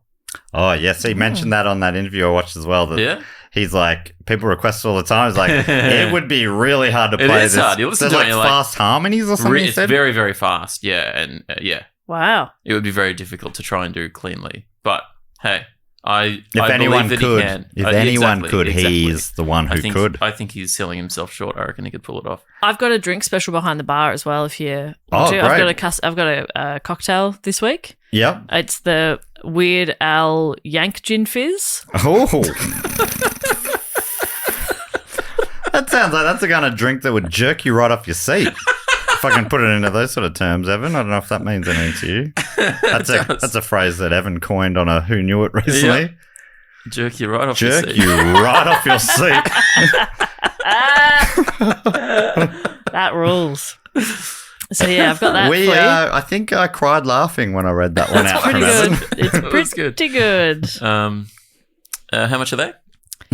No, it's all everything's free. It's all free. Yeah. Is that included in the? Wow. Yeah. Amazing. Yeah, it's a really good deal. I mean, once you enter the club, you can't leave. Yeah. But which some say is a negative, but what that's if I actually a stop paying? positive. What if I leave the Patreon? No, you're not. Yeah. Sorry. Yeah, no. You're in. You're in. Once you're in, you're in. Incredible. Yeah. Yeah, and it's a good thing that you're just trapped. Or not trapped. Trapped is a weird way to Trapped isn't how we like to word it. You just have to remain there. You just have to remain there. Okay. Yeah, all right. So it's not trapped not in a at weird all. way. Some people talk about it like being trapped, but it's not being trapped. Yeah. In any way. Yeah, actually. yeah, absolutely. So just one inductee this week. Wow. Okay, short list. Okay, so very excited. And the way this normally works, you're in Dave's position. So you're on stage, you're the hype man. Yeah. I am. I'm on the You door. are, yes. I'm reading out their name, and all you've got to do is just hype them up in whatever way you would as an MC. Dave would normally do some weak wordplay, Weird Al style, on their name or their place or their location. You can do whatever feels right. They're from Goulburn, and they're gold to me. Okay. That's no burn. That's something he probably has said before. Yeah. Okay. That level of shit is acceptable. Yeah. Okay. Yeah. If you can do really good, that's also fine. Anywhere in the middle, what are we doing? Sure. Yeah. All right. So just the one inductee this week. Are you ready, Evan? Yes. And I hype you up. Yeah, so don't worry. No matter how bad you cannot bomb because I'm here. Excellent. You know what I mean? Yeah. Yeah. All right. So the one inductee this week comes from Watsonia North here in Victoria, Australia. It's Jill Welch. What's only? Hang on. What's that? Welch. It's. I forgot her name. Oh, Jill. Welch. It's Jill. Yeah, here. And, Jill's here. What a thrill. We want Welch on this deal, and that deal is you coming on in. Yeah. What a thrill. That's Jill. What a beautiful cherry you put on top of that That's nice. cake. That probably would have been enough. It would have been enough. And now, before we go, we've only got one last thing to do, and that is give Bailey Sage and Old Town Road. The best I've come up with, Okay. I think, trying to make it like it could actually be a song. Sure. Is iPad Pro. Oh yeah, great. I'm gonna watch that film on my iPad Pro. I'm gonna, something like that. I think there's maybe something there. I think you've nailed it. Yep. Good stuff. Unfortunately, he doesn't accept suggestions unless you're Madonna. Yeah, which is a hard bar to try and reach. I think of you as Australia's Madonna. I do. I've said that for a long time. Yeah. In what way? You're often backstage at a Weird Al show. Yep. Yeah. And she's often backstage at her own show. You wear those pointy boob things. Yeah, you both have point. You both wore pointy boobs in the 80s. Yeah, very conical chests. I see. Yeah. Conical chests, more like conjugal visits. What? No, that's nothing. All right, time to go. I'm still trying to Weird Al it. So, Jess, what do we need to tell people before we go? Just that we love them. That if there's a topic you would like us to cover, or you come across a story and you think that'd make for a fun Do Go On report, there's a link in the show notes. It's also on our website, which is Do Go On Pod. Anybody can suggest a topic, so go do that. Do Go On Pod is also where you can find stuff about upcoming live shows. You can check out information about the other podcasts that we have on the Do Go On network, and you can find us at social media at Do Go On Pod across everything: Twitter, Instagram, Facebook, what else is there? TikTok, we're Do Go On Podcast. And that's it. Yeah. We miss Dave. Until next week, I'll say goodbye. Later. Bye. Thank you so much for having me. What a thrill. Oh, yeah. Love you, Evan. And watch Gamey. Do we plug any of your stuff? No, but that's fine. We're just started a new season of Gamey. Don't know when this episode comes out, but there's episodes out, the new ones coming out. It's great. It's a good show about video games. So sorry, AJ. Can we just quickly ask Evan about that, and you can put it a little bit more prominently? We can just do the end again, I reckon. Okay, great. Sorry, AJ. We'll just do that again. I said, that's it. So why don't you just ask Evan? Evan, people love you. Thank but they you. want to That's get very nice. more of you. Where can they have it? I want to give it to them. Go to YouTube and look up Gamey. It's a show that I host about video games. It's a very silly panel comedy show. Both Matt and Jess have both been on. We've just started a new season. There's a very funny episode out as we speak with Greg Larson and Michael Hing. You might know if you're a sort of fan of the comedy scene. Very, very funny stuff. So go check that out. It's on YouTube, Gamey. Thanks so much for joining us, Thank you Evan. for having me. What a thrill to come and talk about my interest. My one interest. Send us some those Weird Al pics so we can post them. I will. And could you just reassure everybody that Dave's fine? Oh, yeah, you know. Look, I mean, I haven't spoken to him recently. Well, no, just say Just you say have. he's fine. No, he's fine. Say yes, and he was reading today's paper. Can you just say? Yes, I saw a photo and he was reading today's paper, and I don't think you can fake that. No, you can't. No, you can't. I can only assume not with today's technology. Yeah, so he's fine. Yeah. And so, I guess that's everything we need to say. Until next week, I'll say goodbye. Later. Bye.